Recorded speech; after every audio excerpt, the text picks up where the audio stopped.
An unstoppable force meets an unmovable object. But when that object gets stronger just by being hit, the laws of power are about to be rewritten. As the massive orb of solar energy barrels down, Ye Junlin just stands there. And right on cue, his system chimes in. Encountering a pseudo-immortal enemy has triggered his passive ability, instantly boosting his cultivation to the mid-pseudo-immortal stage. A surge of golden energy envelops him, not harming, but empowering. Hong Qianye stares in horror. He recognizes this crushing pressure. His master is a pseudo-immortal too. Up in the sky, Juyang smirks with arrogance, completely unaware that his world is about to be shattered. Then, the unthinkable happens. Ye Junlin raises a single hand and, with a look of utter boredom, catches the world-ending attack. Juyang's smirk vanishes, replaced by pure, slack-jawed shock. With the flicker of his own power, Ye Junlin shatters the solar annihilation. Juyang finally understands. The power radiating from him is undeniable. He's a mid-pseudo-immortal. Young Master Xue's face drains of all color.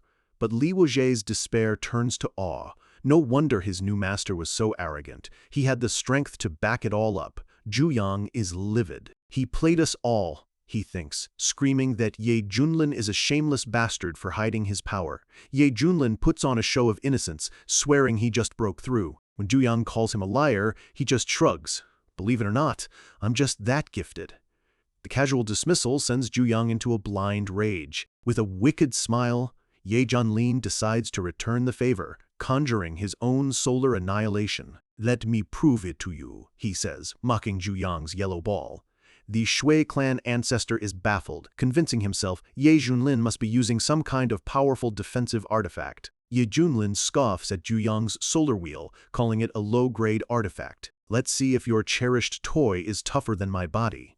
Pushed past his limit, Juyang throws his artifact directly at Ye Junlin, screaming for him to take it head-on. Ye Junlin catches the spinning, fiery artifact with his bare hands. Complaining about the annoying noise, he simply clenches his fist. With a deafening crack, the pseudo-immortal artifact shatters. The Shui ancestor and Juyang stare in absolute disbelief. Juyang's confidence is completely gone. Ye Junlin casually flicks a shard back at him. Here's your broken toy. Try again if you're feeling lucky. This is the ultimate humiliation. Juyang's eyes glow with red-hot fury. Ye Junlin! This is war! He explodes in a pillar of golden light, unleashing the feathered ascension art. Ye Junlin just yawns, completely unimpressed. Oh? Is that one called flying chicken feathers or something? The insult drives Juyang over the edge.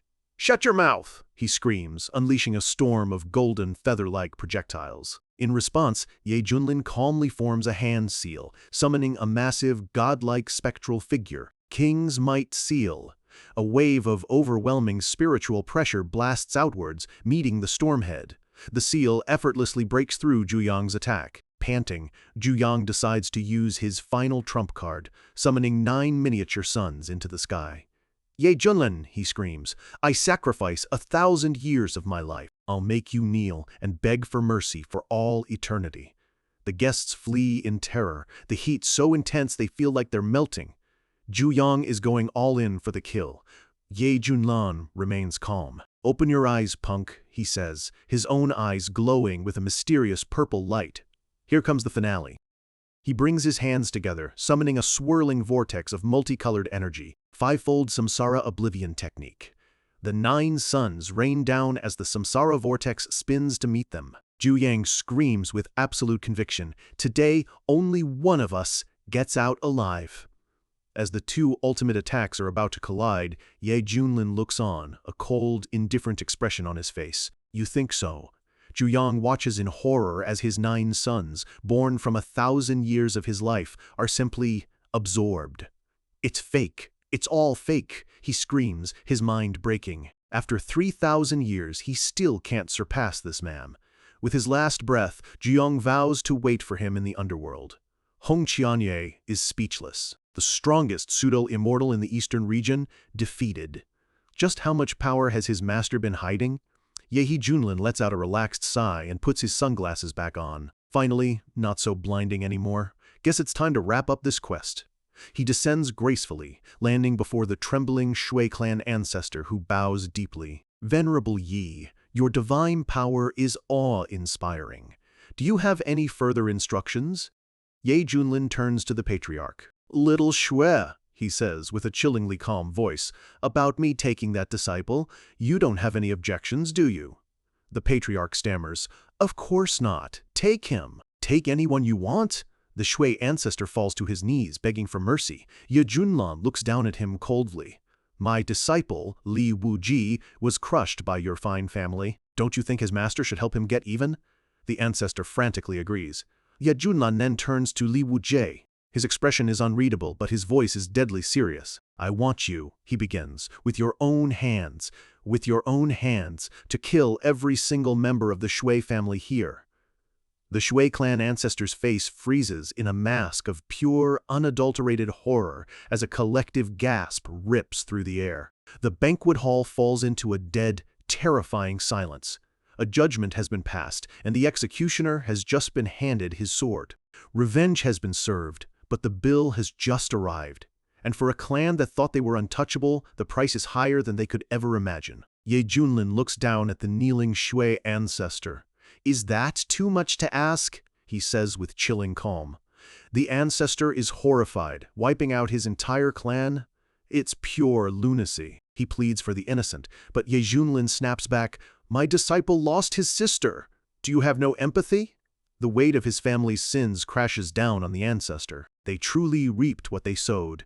Very well, Ye Junlin says with a cruel smile. I'm a reasonable man. How about this? Just eliminate the true culprit.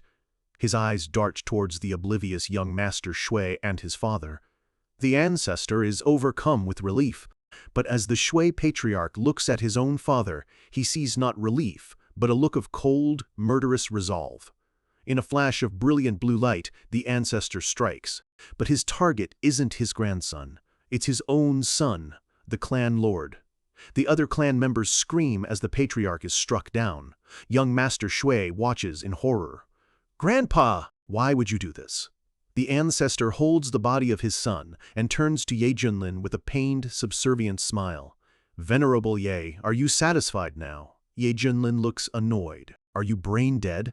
I told you to kill that idiot, he says, gesturing to young Master Shui. The ancestor explains his twisted logic, then promises to guarantee his satisfaction. Seething with rage, the ancestor turns on his grandson. Damn fool, you almost got the whole clan wiped out. He grabs young Master Shui by the throat. Tears of disbelief stream down the young master's face as he chokes out, Old ancestor, you brought this upon yourself. The ancestor snarls. With a final, explosive cry of die, he ends his grandson's miserable life. Ye Junlin gives a slight nod. Not bad. Let's call the past settled. The ancestor bows deeply, declaring that the Shui clan owes him a great debt. Standing amidst the carnage, Li Wujie begins to laugh, a broken, unhinged sound. He looks to the sky and whispers his sister's name. The laughter turns to sobs as he's overcome with emotion. Did you see it? He cries. That bastard finally got what he deserved. The weight he's carried for years has finally been lifted. Ye Junlan walks over. Li Wuji, he asks gently, now that your revenge is complete, will you become my disciple? Without hesitation, Li Wuji slams his body to the ground. He swears an oath, declaring that from this day forward, his worthless life belongs to his master. He performs a deep, formal bow. Disciple Li Wujie greets master. At that exact moment, the system chimes in. Task complete. Reward granted. But the rewards keep coming. The system unlocks a free upgrade for his new disciple, a supreme technique called Chaotic Heaven Blade Arts, and a pill to awaken his hidden Mad Demon bloodline. Ye Junlin smirks. This is getting interesting. He turns to his new disciple. Li Wuji, since you are now my disciple, allow me to pass on a new blade technique. Li Wuji looks up, filled with gratitude, and humbly accepts. A torrent of profound knowledge floods his mind. The chaotic heaven blade arts. Its essence flows into him, and his eyes glow with a new golden light. In a vision, he sees a blade so powerful it can sever the very fabric of time. He sees it cut down the intangible chains of karma. This isn't just a blade art. His mind reels. This is the law of heaven itself. Every strike carries the will of creation, a power beyond anything he could have ever dreamed. He's utterly humbled. "Master, just who are you?" he whispers, begging forgiveness for ever doubting him. Hong Qianye watches, a mixture of shock and envy on his face. He thinks about the dirt-covered man from moments ago, now wielding a devilish art, and a flicker of rivalry sparks within him. Suddenly, Li Wujie collapses, coughing up blood. The backlash from his earlier fight is catching up to him. He struggles to his feet, fearing he'll be unable to live up to his master's expectations. Ye Junlin waves it off. "Don't spout nonsense," he says, producing the blood-burn pill. He tells his disciple this pill will not only heal him, but awaken his true potential. Li Wujie swallows it. An instant later, a violent crimson energy explodes from within him as he clutches his chest in agony. "I feel awful," he screams, as the red aura consumes him completely. Ye Junlin watches intently. The mad demon bloodline is awakening. The system warns him, the user will go berserk unless suppressed. Li Wujie's eyes glow red with insanity. "Die! All of you, die!" he roars, his power instantly leaping from integration to the full completion stage. Hong Qianye is shocked. He's never seen such a freakish increase in power in his entire life. Li Wujie continues to scream, lost in his rage. Lost in his berserk state, he instinctively unleashes his newfound power, the chaotic Heaven Blade arts. He cuts a wild path of destruction. Ye Junlin observes, noting that a single wrong move now could drive his new disciple insane forever. He calmly raises a hand, effortlessly deflecting the frenzied slashes. "Not bad," he says with a satisfied smile. "Once the bloodline awakens, you're a whole new beast." Still lost in a trance, Li Wujie mutters, "Kill," as he swings again. Ye Junlin's eyes glow with power as he easily blocks the attack, seeing not a monster, but the vast potential of his powerful new disciple. The dust settles on a day of chaos, revenge, and rebirth. But for the profound Heaven sect, the real show is only just beginning. A beast unleashed must be tamed. But when the one holding the leash is more of a monster than the beast itself, tamed is just another word for controlled. With a furious roar, the berserk Li Wujie lunges at his new master. But Ye Junlin simply holds up a hand, effortlessly stopping the attack dead in its tracks. He activates his heavenly Emperor Dharma, body, a massive spectral form that dwarfs Li Wujie's rage, impressed that his new disciple can withstand such power. But it's time to end the show. He raises a single finger, his voice echoing with authority. "Li Wujie, as your master, I command you, snap out of it." The crimson aura dissipates. Li Wujie collapses, horrified as he realizes he was just attacking the man who saved him. "Master, what happened?" A jolt of realization hits him. He's broken through to peak integration. His foundation isn't just restored, it's stronger than ever. It feels like a total rebirth. Overwhelmed with gratitude, he kneels before his master, thanking him for this new life. Ye Junlin calmly explains that the mad demon bloodline is a great power, but one he must use wisely. Li Wujie bows his head, promising to remember his master's teachings. For the first time in years, he has a purpose beyond revenge. The Shui clan ancestor, ever the opportunist, seizes the moment, shamelessly congratulating Ye Junlin and inviting them all for a celebratory drink.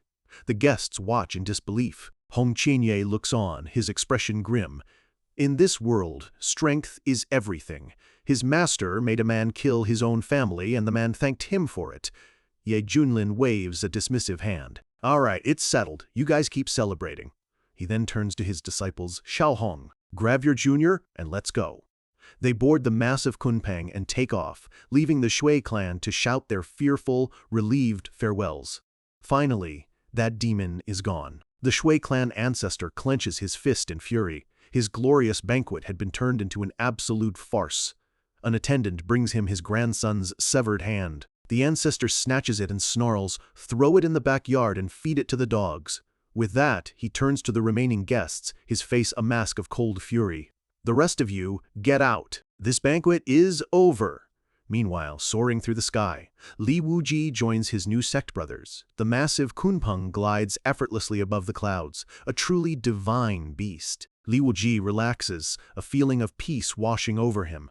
His life has completely changed. His eyes wander over to Hong Qianye, and he decides to go build some rapport with his new senior. He starts laying on the flattery, praising senior sister Hong's otherworldly beauty. Hong Qianye just thinks, "Here we go again," and turns away with a sharp huff, leaving Li Wujie completely confused. Just then, Bai Chaosi pops up beside him. "You guys always mess up his gender," she says cheerfully. "He hates that." She introduces herself as Senior Sister Bai. Li Wujie politely greets her, and Bai Shaoxi cheers. "Mousy has a junior now." Li Wujie laughs, realizing his mistake. No wonder his senior brother was so cold.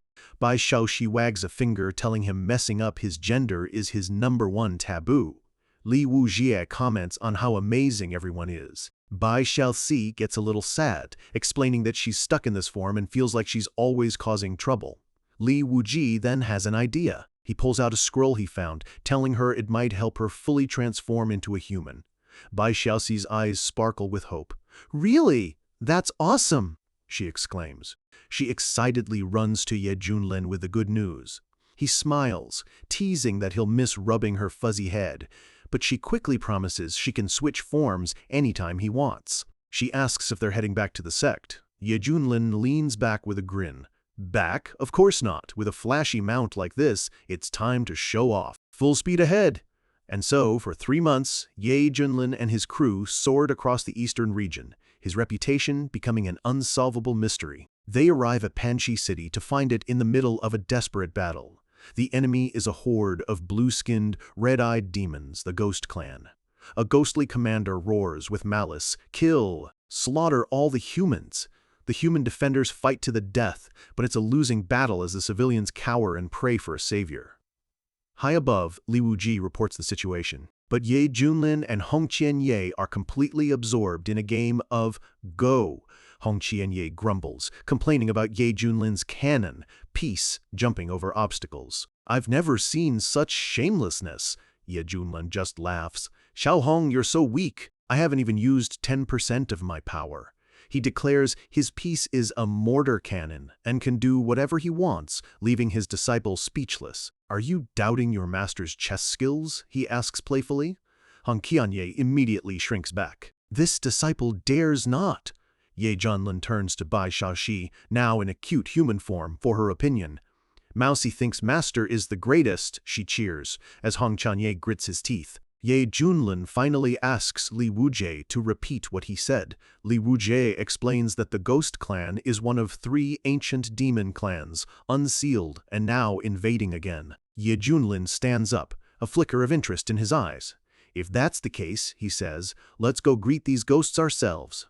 A smirk plays on his lips. "Let's see what's going on." A new threat has emerged, but for a man who lives for chaos, this isn't a crisis, it's an invitation. An ancient evil has returned to plague the world, but they're about to learn that some of the new monsters are far more terrifying than the old ones. The Ghost Clan soldiers spot 2 new figures. One sneers, "Look, human cultivators."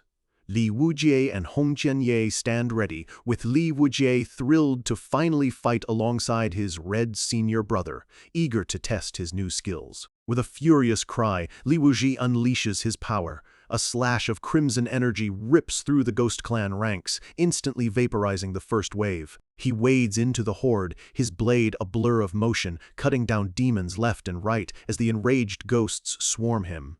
Not to be outdone, Hong Qianye unleashes his Golden Crow flame arts. A tidal wave of brilliant golden fire erupts from his hands. The sacred fire incinerates thousands of ghost soldiers in an instant. Li Wujie smirks, thinking that even if his master is shameless, his disciples are undeniably the strongest. From the city walls, the human commanders watch in stunned silence. "Too strong," one stammers, awed that they wiped out 500,000 troops in mere moments. Their power has drawn the attention of the Ghost Clan's elite. 3 spectral commanders materialize, furious, and order a full-scale attack to eliminate them. Hong Qianye senses the new threat, his expression turning serious as he focuses his power. A group of shadowy, phantom-like figures emerge from the ghost army. Hong Qian narrows his eyes. "Now it's interesting," he says, sensing the aura of a great Ascension ghost commander. 3 of the commanders appear. One scoffs at Li Wujie's rank, but the lead commander declares He is more than enough to handle them both.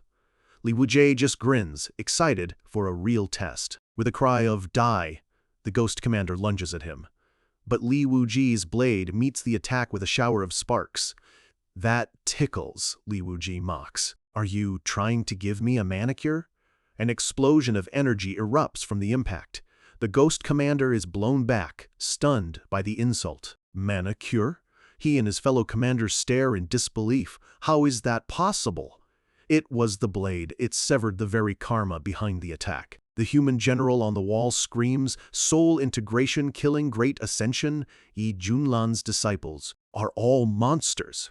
Li Wujie throws his head back and laughs, a wild, ecstatic sound, drunk on his newfound power. He declares that killing a great ascension master felt as easy as slicing tofu. At that moment, the remaining Ghost Commanders emerge. All 9 of them. The lead commander snarls, "You only killed the 9th because he was careless. Think you can take on all of us?" He gives the order, "Attack together, grind them into dust." The 9 commanders swarm Li Wujie. He grits his teeth, realizing he might have to use his mad demon bloodline again to survive. But before he can, a new power enters the fray, emerald glass fire. A swirling vortex of brilliant green fire sweeps across the battlefield, intercepting the commanders. It's Hong Qianye, his expression cold and disdainful as he unleashes his flame. The flames burn the commanders, who cry out in pain. One of them, enraged, screams, "Human woman! You'll pay with your life." They regroup, sneering at Hong Qianye. "Scared now? You and that filthy woman are going to die." Hong Qianye's face freezes. "A filthy woman," he repeats, his voice dangerously low. He looks at Li Wujie with a cold, terrifying smile.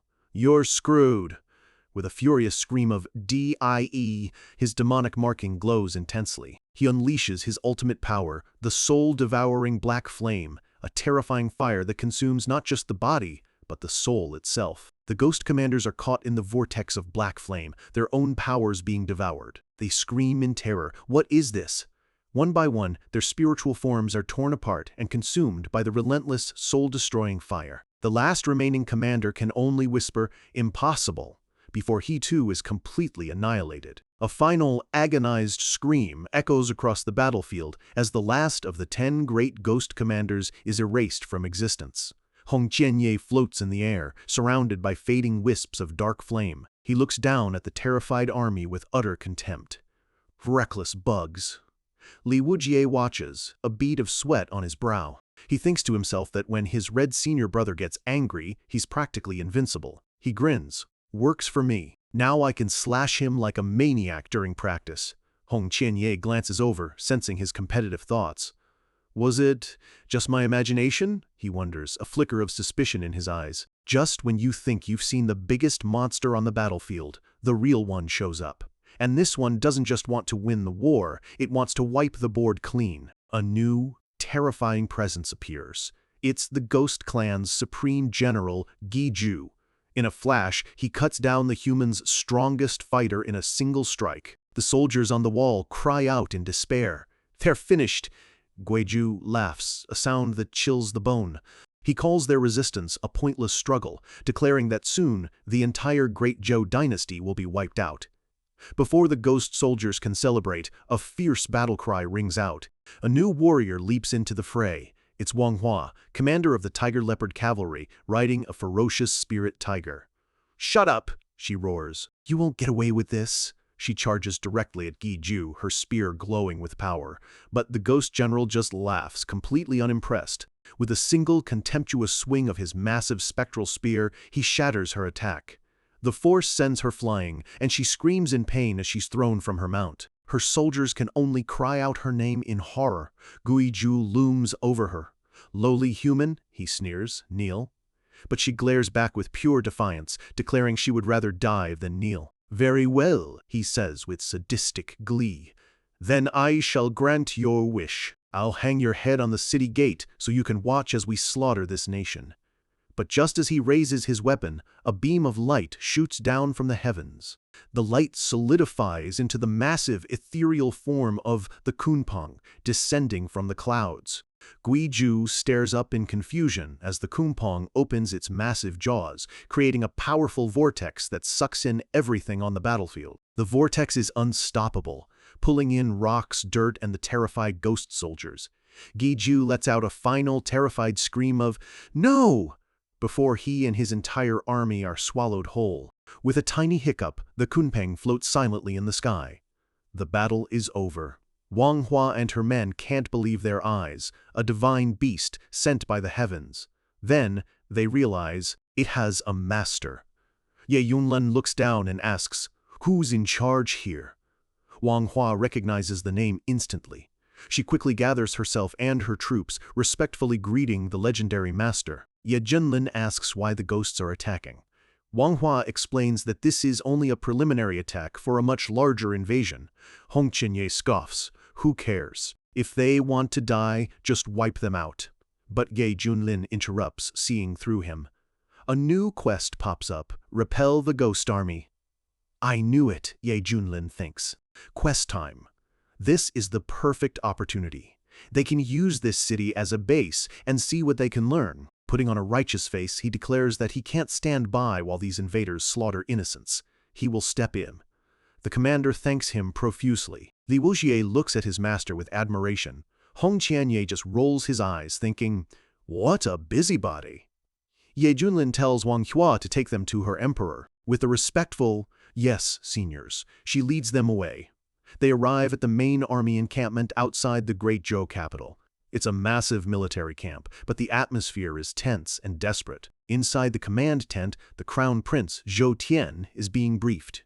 The ghost armies are advancing on the capital, and they don't know why. Even the crown prince has no idea what's going on. He resolves that their only option is to hold the line. As long as the people live, there is still hope. Just then, a scout bursts in with terrible news. The ghost army has broken through their final defense. 800,000 troops now surround the encampment. His generals panic, but one recognizes the divine beast in the sky. That's a kunpeng, and Commander Wang Hua is on it. Wang Hua swoops in, reporting that she's brought the master of the beast, Ye Junlin, to help. The prince is stunned. The white-haired demon of the Xuantian sect? Wang Hua quickly whispers for him to mind his words, assuring him that Senior Ye is actually very easygoing. The crown prince nervously collects himself and formally greets him. Image Che 335-1034. From below, the ghost army commander laughs, telling the surrounded humans to surrender.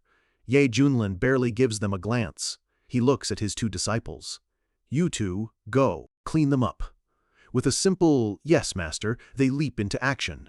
The human soldiers are baffled.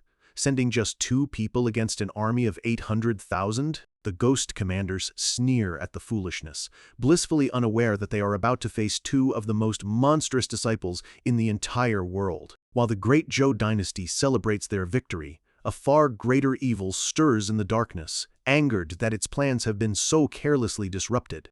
Back on the battlefield, Han Qinye and Li Wujie finally return to their master, announcing the last of the 800,000 ghost troops have been dealt with. But instead of praise, they're met with the sound of soft snores. As they try to wake him, Ye Junlin's eyes flutter open.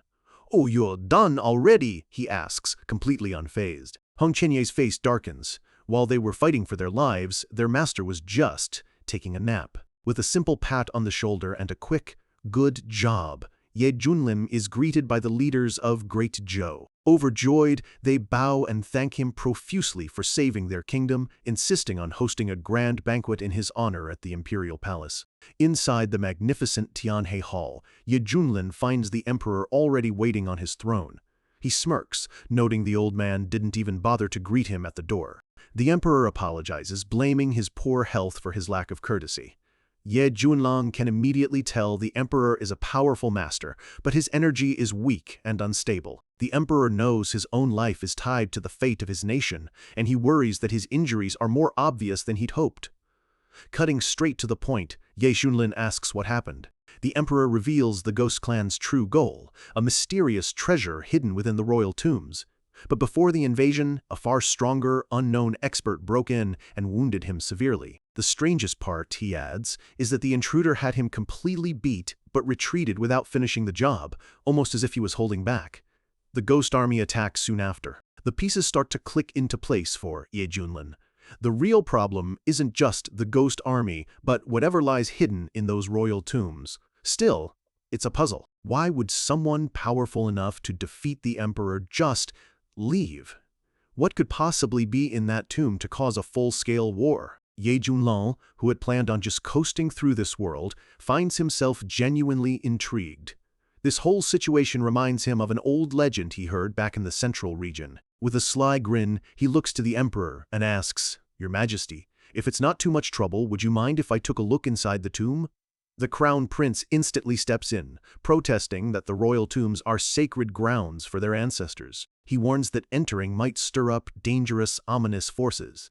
Trying to change the subject, the prince insists Ye Junlin has earned a rest and should enjoy the feast they've prepared, even offering him any treasure he desires from the royal treasury. Junlin just waves a hand dismissively. "No worries, I was just curious." He figures since his system quest isn't done, he might as well stick around and see what happens. The crown prince breathes a sigh of relief. Meanwhile, deep within the nether abyss of the eastern region, the Ghost King's palace radiates a sinister, bloody light. The one-horned Ghost King sits on his throne of bone, surrounded by the skulls of his enemies. He takes a savage bite out of a captured human, blood dripping down his chin. He laughs, remarking on the sweet taste of a newborn's blood. He believes his time has finally come. Once he conquers the Great Zhou, his ghost clan will rise, and he'll finally earn his place among the great powers of the eastern region. But his patience wears thin. He wonders why he hasn't received a report from his army yet, his main concern being that mysterious expert who first broke into the tomb. Just then, a single battered general crawls into the throne room, collapsing at his feet. A hooded figure appears from the shadows behind him, its voice dripping with contempt. "Useless. Why are you still here?" The Ghost King immediately drops to his knees. "Greetings, Lord Envoy." The envoy informs him that, while the other clans march for a holy war, he's here feasting. He coldly asks if the Ghost Clan has decided to give up. The king frantically explains his troops are already attacking Great Zhou, certain he can lure out their emperor and crush him. "Fool," the envoy cuts him off. "Your army of 800,000 has been completely wiped out." The king stares in disbelief as the envoy explains it wasn't the Zhou dynasty's army, but a single passing cultivator. The Ghost King flies into a rage. How could a mere cultivator derail his grand plan? He scoffs that even if this newcomer defeated his commanders, he would be nothing but an ant before a true tribulation stagemaster like himself. "Do not underestimate him," the envoy warns, tossing him a pulsating pill. "Take this nether abyss pill, use it, and crush Great Zhou. I will not tolerate another failure." The Ghost King accepts, swearing this time he will not fail. After the envoy vanishes, the king swallows the pill. In an instant, his power erupts and red lightning tears across the sky above his palace. Re-energized and seething with rage, he bellows to his remaining forces, "All troops march with me." A new, more terrifying army now heads for the human world. Back in Tianhe Hall, the mood at the banquet is far more cheerful. Li Wujie and Bai Shaoxi are stuffing their faces, but the crown prince notices Hong Qianye hasn't touched a single bite. He asks if the food isn't to his liking. Ye Junlin smoothly covers for his disciple. "Oh, just ignore him, he's on a diet." Hong Qianye screams internally. He's a tribulation stage master fasting for his cultivation, not dieting. The prince, impressed, suggests that if he can't eat, perhaps some music will entertain him. At the prince's signal, servants carry out a large, ornate instrument. The eastern region's most famous musician, Nangong Changfeng, steps forward and introduces himself with an air of immense pride.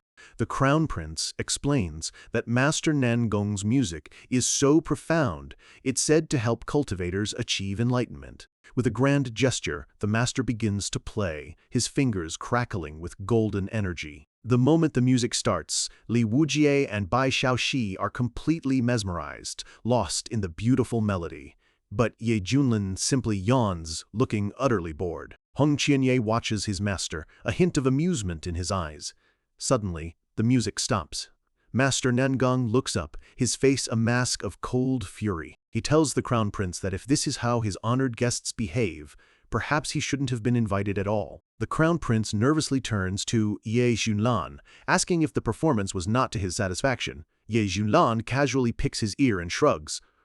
It was so-so. Master Nangong explodes. Shut your mouth, you vulgar brute! You know nothing of the musical arts. One of Nangong's students leaps forward to defend his master's honor, but the Crown Prince quickly steps in to de-escalate. But the damage is done. Master Nangong is fuming that some uncultured barbarian would dare mock his life's work.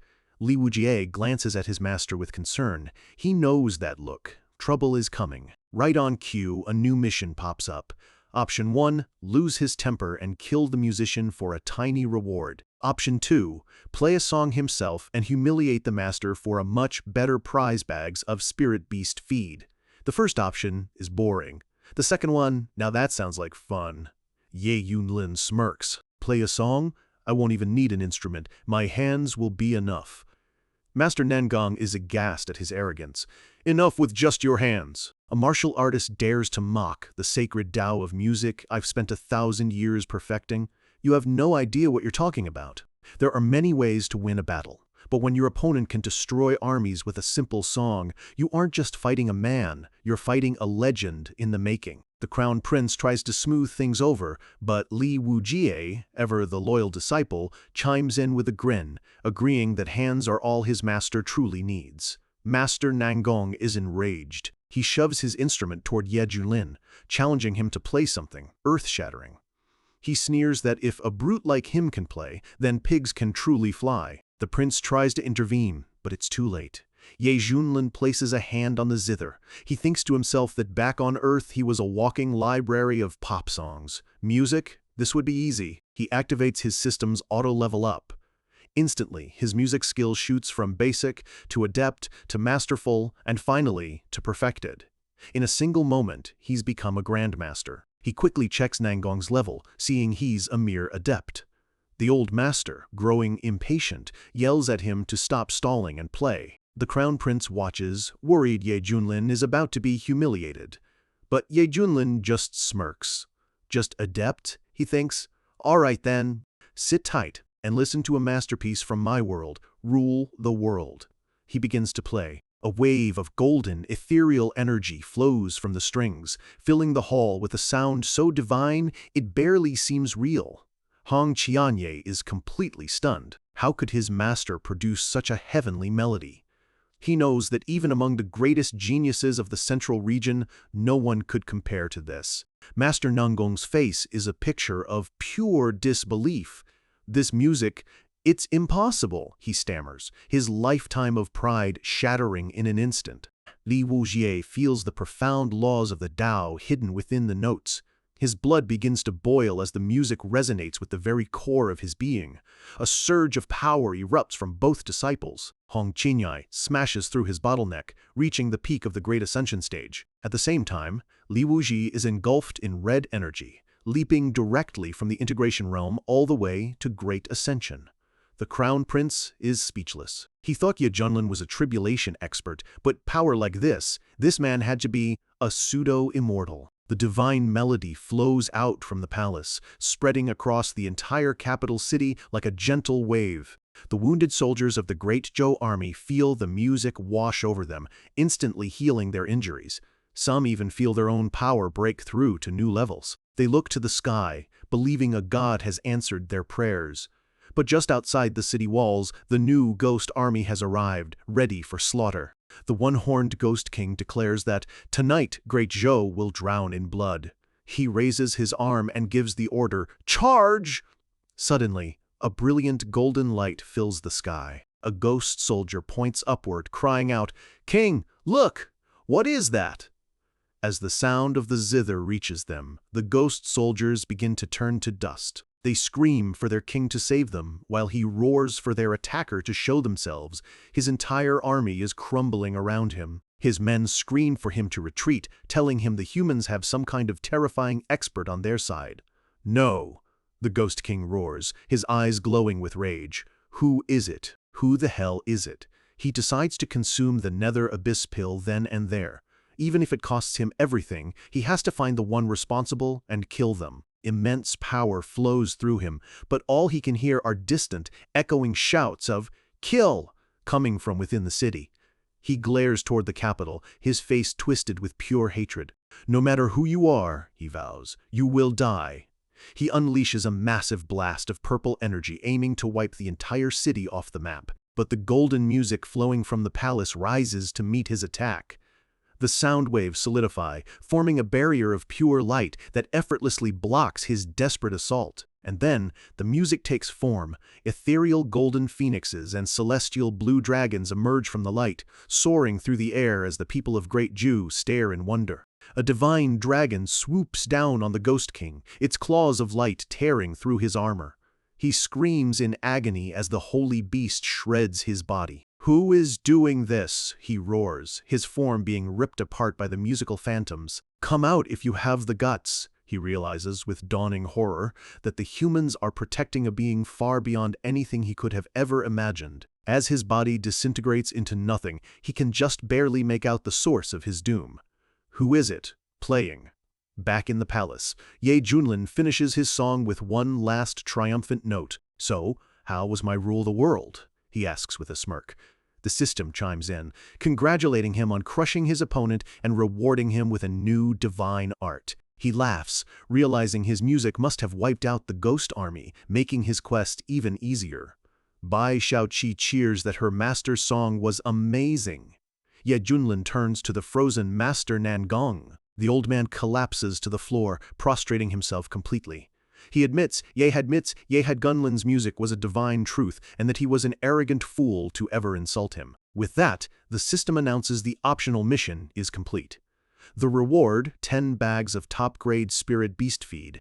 The crown prince asks what should be done with the disgraced musician. Ye Junlan, quest complete, simply waves a hand. "Let him go. Just tell him to study harder next time." Just then, Li Wuji stands, his body crackling with newfound power. "Master, thanks to your song, I've broken through to the great Ascension realm." Ye Junlin gives a simple nod. "Good. A song that shook the heavens has rewritten the fate of a nation." But for the one who played it, the real performance is only just beginning. A wave of powerful spiritual energy washes over the hall. The Emperor of Great Zhou, who was on the brink of death moments ago, rises from his throne, his body crackling with new life. He falls to his knees and performs a deep, respectful kowtow before Ye Junlin. With a voice filled with awe, he thanks him on behalf of every citizen of Great Zhou for the divine blessing of his music. The crown prince is stunned. His father, a mighty emperor, is bowing to this man. He can't help but wonder just how terrifyingly powerful this white-haired man from the Xuantian sect really is. Ye Junlin tells the emperor to get up, casually brushing it off as the emperor's own achievement. But the emperor insists it was only because of Ye Junlin's music that he was able to seize the opportunity and break through. "So it seems you're really grateful," Ye Junlin observes with a faint smile.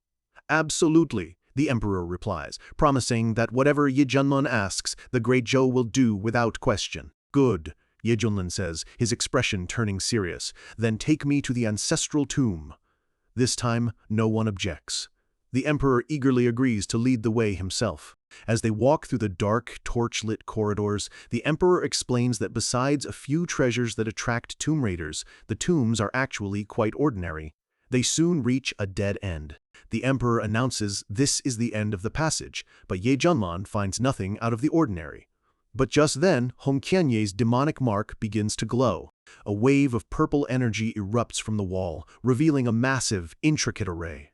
The emperor is shocked. He never knew this was hidden in his own family's tomb. Ye Junlin turns to the emperor, asking how long his dynasty has existed. The emperor explains the Great Zhou has stood for over 1,000,000 years, one of the few ancient dynasties left. He adds that according to their records, other powerful kingdoms came before them, but they've all been lost to time. This land, he speculates, was established long before his dynasty was even founded. Ye Junlin looks at Hong Qianye. "Little Red," he says, "you're the one who triggered this gate. Do you know anything about it?" Hong Qianye admits he's only heard legends. "Go on," Ye Junlin encourages. Hong Qianye explains that, long ago, the Kunlun realm was connected to the wider universe by countless passages. But then, something happened, and ancient sages sealed them all, trapping everyone inside forever. At some point, a powerful being sealed the cultivators of Kunlun, preventing them from traveling through space. Trapped, the only way to become a true immortal and break free was through a legendary stargate. The Emperor and Crown Prince are ecstatic. With this stargate, they could lead their empire to the stars. "Idiots," Yejunlin snaps, shattering their daydream. "Are you so sure you'd be expanding?" he asks them. "What if you get invaded instead?" He points out the obvious. If this gate was so great, why would the ancients have sealed it? He scolds them for their arrogance, dreaming of conquest when they couldn't even handle one intruder. The Emperor and Prince bow their heads in shame, admitting he's right. Yejunlin glares at them coldly. "Besides," he asks, "do you even know how to activate this thing?" They can only stare back, silent. "Forget it," Yejunlin says with a sigh. "Just keep guarding your good fortune. You'll need it." The Emperor immediately understands, promising they will remain vigilant. As they leave, Li Wujie realizes that if his master is right, the forces behind the Ghost Clan are traitors, selling out their world to outsiders. Yejunlin adds that if one Stargate is here, there must be others. This is only the beginning. Yejunlin smirks to himself. Interdimensional travel, parallel universes. This was starting to get really fun. Bai Xiaoxi looks on with admiration, hoping one day she can follow her master to that place all cultivators dream of. Hong Qianye, however, knows the truth. The immortal realm is a brutal place, far crueler than this world. He remembers choosing to stay behind to temper his mortal body, a decision that likely saved his life. He explains that in this world, a true immortal is worshipped as a god. But up there, you're just a pawn starting from the bottom. Without powerful backers, you get crushed. He knows he's made too many enemies down here to ascend safely. Li Wujie looks at him, surprised. "Huh? Master, you sound like you've actually been there before." Back on the Kunpeng, Yejunlin decides it's time for rewards. He pulls out the bags of spirit beast feed he won. Bai Xiaoxi, in her catgirl form, immediately sniffs the air. "Master, that smells delicious. Can I have some?" She shifts back to her mouse form, her eyes sparkling. "Mousy is a beast too." "A master's pet," Yejunlin laughs. "Fair enough. Here, you can have a bag." Hong Qianye watches with disdain, thinking what a waste it is for her to be so obsessed with food instead of cultivation. Just like their master. Bai Xiaoxi tears into the bag. An instant later, a massive wave of spiritual energy explodes from her tiny body, blasting her cultivation straight through nascent soul integration, and all the way to the Great Ascension Realm. Hong Qianye and Li Wujie stare, their jaws on the floor. "She ate a snack and leveled up," Li Wujie yells. Hong Qianye is just as shocked. One bag of pet food took her to Great Ascension. What would happen if she kept eating? Yejunlin just smiles and offers her another bag, which she eagerly accepts. He then turns to his mount. "Ah, Kun, you've worked hard too. This is for you," he says, tossing the remaining bags into the air. The Kunpeng happily eats the snacks, and its own power erupts, instantly leveling it up to the peak Great Ascension realm. Li Wujie is speechless. His master truly is beyond comprehension. Hong Qianye is internally screaming. What about hard-working cultivators like him? This isn't fair. Though he secretly wonders if the snacks have any side effects, not that it would stop him from eating them. Yejunlin notes that after a few bags, the boost seems to weaken. It looks like there are diminishing returns. As a full and content Bai Xiaoxi naps, Hong Qianye is sitting nearby when he quietly calls out, "Mousy, come here for a second." It's rare for him to call for her. She runs over, asking what he needs. When you've clawed your way to the top through centuries of hard work, watching a mouse get an instant power-up can do strange things to a man's pride. Panicked, Hong Qianye rushes over to Bai Xiaoxi, convinced those snacks she ate were poison. He gets right in her face, his voice sharp with disbelief. He tells her it's impossible to become a Great Ascension Master overnight, warning that those so-called snacks will destroy her foundation from the inside. But Bai Xiaoxi, clutching her food, just looks confused, insisting their master gave them to her and she feels fine. Still not believing it, Hong Qianye sends a thread of his own energy into her body to check.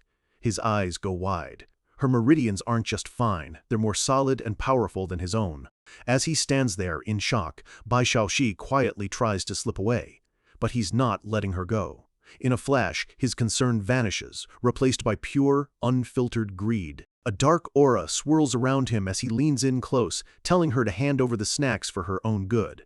Bai Xiaoxi just shrinks back, stammering that their master gave them to her. He's done pretending. With a desperate shout, he lunges forward, snatches the bag right out of her paws, and tells her not to say a single word about this to their master. Defeated, the little mouse just whimpers, "Okay."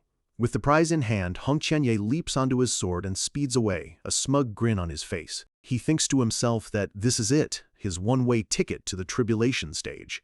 He doesn't waste a second. Tipping the bag back, he pours the entire thing into his mouth. For a brief moment, he's pleasantly surprised by the taste, but that feeling doesn't last.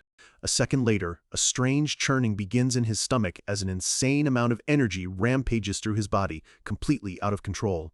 Panic takes over. The sky darkens as lightning crackles above him. He realizes with horror that if this keeps up, he's going to explode. He can't understand how the little mouse was fine, while he feels like he's about to die. A massive gust of wind erupts from below him, shooting him into the sky like a rocket. From the ground, Li Wuji watches the bizarre sight, while Ye Junlan casually sniffs the air and remarks, "And why does the wind smell? Kind of nice?" Ye Junlan turns his attention to the guilty-looking mouse at his feet and asks her softly if she's okay. Ba Xiaoxi just trembles, stammering that she's fine, but Ye Junlan's eyes narrow. Looking from her terrified, blushing face and back towards the sky, he can tell instantly that she's lying. And in that moment, it all clicks. Ye Junlan's casual demeanor vanishes, replaced by pure, unfiltered rage as he realizes exactly what his first disciple has done. He clenches his teeth and roars his name, Hong Qianye. With a powerful whoosh, Ye Junlan vanishes, kicking up a cloud of dust as he shoots off to find the thief. A moment later, he reappears, holding a terrified Hong Qianye by the collar. He demands to know what he did, but Hong Qianye is frozen in fear, completely unable to answer. Ye Junlan drops him to the ground, and Hong Qianye immediately falls to his knees, his head bowed in utter shame. Ye Junlan stands over him, his silence more intimidating than any shouting. Finally, his patience snaps. He leans down and yells right in his face, "Are you deaf? Your master is talking to you." That breaks through the fear. Hong Qianye presses his forehead to the ground, his voice shaking as he pleads, "This disciple knows his mistake. Please forgive me, master." But Ye Junlan isn't letting him off that easy. He demands to know why he bullied his junior. Seeing him in trouble, Bai Xiaoxi tries to cover for him, but Ye Junlan scoffs, telling Hong Qianye there's no excuse. Completely cornered, Hong Qianye can only repeat himself, his face burning with shame as he admits his mistake again. He tries to make an excuse, but Ye Junlan just flicks a hand dismissively, sending him flying. "Finish spewing your nonsense, then come back and accept your punishment." As Hong Qianye tumbles through the air, he's filled with regret. He took a shortcut and paid the price. More than anything, he's just glad none of his old enemies were around to see this humiliation. He crashes near a small village, leaving a fragrant, gaseous trail behind him. Villagers look up, mystified, as one points and exclaims about the beautiful fairy making strange noises. His friend deadpans that it sounds like his sister farting, but he's quickly scolded, told that it's divine fairy energy blessing their village. Hearing the words, "fairy energy," the villagers go wild, running around and taking deep breaths, shouting about how good it smells and how they can't miss this opportunity. Sometime later, Hong Qianye kneels before his master again. Ye Junlan tells him that since he's so proud, his punishment will be a lesson in humility. For the next 3 months, he will serve Ba Xiaoxi and do whatever she says. Hong Qianye looks up in horror. Serve a mouse for 3 months? But with Bai Xiaoxi looking delighted, he grits his teeth and accepts. 3 months pass, and we see a massive, ornate vessel called the Dragon Gate treasure ship sailing through the sky. On board, cultivators are buzzing with excitement. They're all heading to the legendary Medicine King Valley, a place filled with rare herbs that only opens once every 10,000 years. But the mood is tense. Cultivators complain that the best spots are already filled with powerful, nascent soul and soul integration masters. The competition will be brutal. Suddenly, a calm but commanding voice cuts through the chatter. "Fellow Taoists, hand over your valuables, and don't make me get rough." The crowd freezes. A robbery on the Dragon Gate treasure ship? It's unthinkable. An elderly cultivator steps forward to confront the source of the voice, approaching a group relaxing at a table. "May I ask who you are, senior?" he asks politely. Ye Junlin stands up, a slight smirk on his face, and keeps his introduction short and simple. Xuantian sect. Ye Junlin. When your reputation gets so big it walks into a room before you do, there's always someone waiting to ride your coattails, or in this case, steal your whole identity for a quick buck. The name Ye Junlin sends a wave of panic through the ship. One man stammers, asking if it's really him, the white-haired reaper. His friend argues that someone that legendary wouldn't stoop to robbery, but the first guy just tells him to open his eyes and look at the crew. The crowd whispers, trying to make sense of it. Someone questions if he really has a kunpeng, but a skeptic scoffs, claiming the beast is extinct and people are just exaggerating. But the man at the center of it all isn't the real Ye Junlin. He's an imposter, and his plan is working perfectly. Thinking the fish have taken the bait, he orders his own Li Wujie to start collecting donations. The fake Li Wujie leaps into the crowd, waving his sword. He shouts for everyone to hand over their valuables or get a taste of his blade. The terrified cultivators immediately start begging for their lives. He points his sword at two men trying to hide, demanding they hand over their storage rings before he comes up and takes them himself. The upper deck of the ship is silent. The VIP guests have heard the commotion, but no one is coming out. The imposter gets impatient and starts heading upstairs, muttering about the rich guests pretending not to hear. The ship's manager rushes to stop him, warning that the guests are powerful members of the Wendao sect, but the imposter just laughs it off. So what? Even big shots have to show respect to his master. He grins, saying they should pay up quietly before things get messy for everyone. The manager tries to de-escalate, but the imposter isn't interested.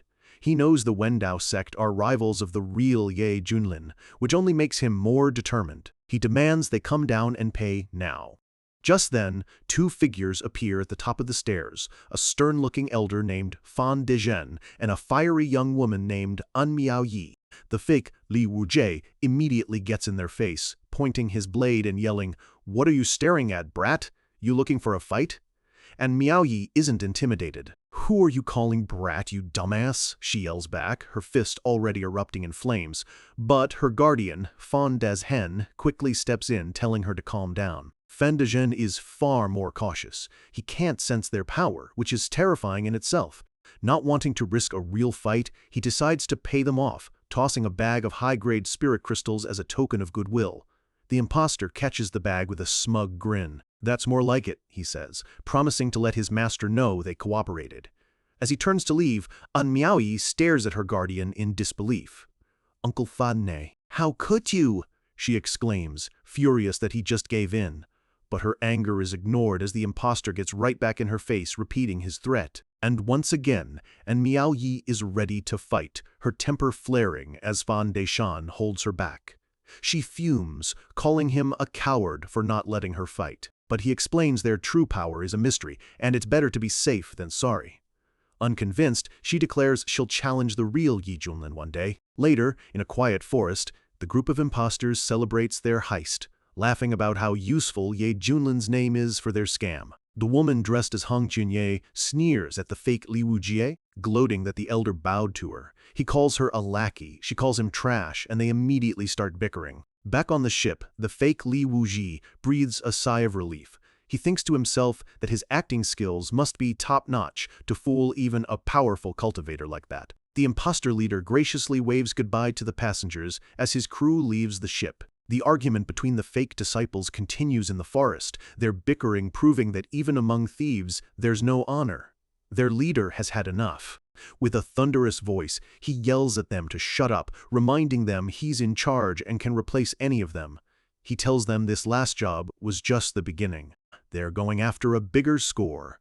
With that, the whole crew takes to the sky, ready for their next con. But as they're flying, the leader's arrogant expression suddenly turns to pure terror. His jaw drops as he stares at something in the sky, completely speechless. A shadow falls over them. It's the real Kunpeng, a creature of myth, soaring through the clouds. Its sheer size is unimaginable, its presence so overwhelming the imposters can barely breathe. The Kunpeng flies past, completely ignoring them. As it disappears, one of the imposters gasps that it's a good thing they weren't noticed, or they'd be lunch. The reality of true power has just slapped them right in the face, and on the back of that very Kun Pong, we find the real crew. Hong Qianye is dutifully serving Bai Xiaoji, while Ye Junlin relaxes in a lounge chair. He tells Hong Qianye his sentence is almost over, and he has a special parting gift. Bai Xiaoxi excitedly rummages through a basket and pulls out a swirl sundae, a treat straight from Ye Junlin's system. She presents the ice cream to Hong Qianye. Ye Junlin calls it the best frozen dessert in the world, a reward for 3 months of hard work. But for Hong Qianye, this is the final humiliation. Cornered, he has no choice. He leans in and hesitantly licks the chocolate sundae. His eyes snap open. It's cold, creamy, and melts in his mouth. It's actually delicious. A blush creeps onto his face as he realizes maybe his master was trying to be nice after all.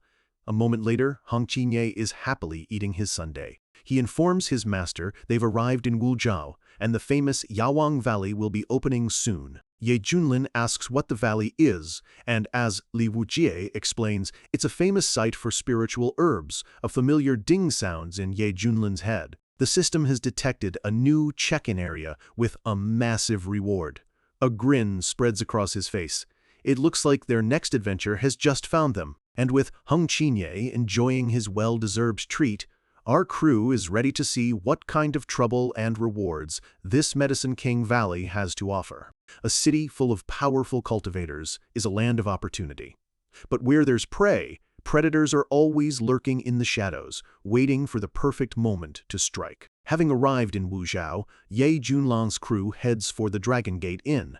Li Wuji explains, it's the perfect place to lay low until the Medicine King Valley opens. Hidden under heavy cloaks, they head inside.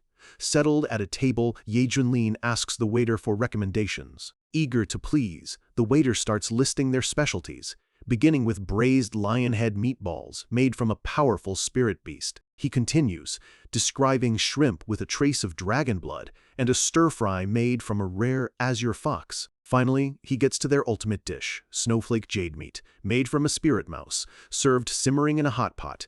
Bai Xiaozi's eyes light up, thinking it looks delicious. But when the waiter says the word mouse, reality hits her.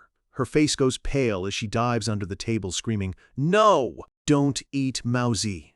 Unfazed, Ye Junlin calmly tells the waiter they'll take one of everything, except for that last dish. The waiter is ecstatic, rushing off to the kitchen.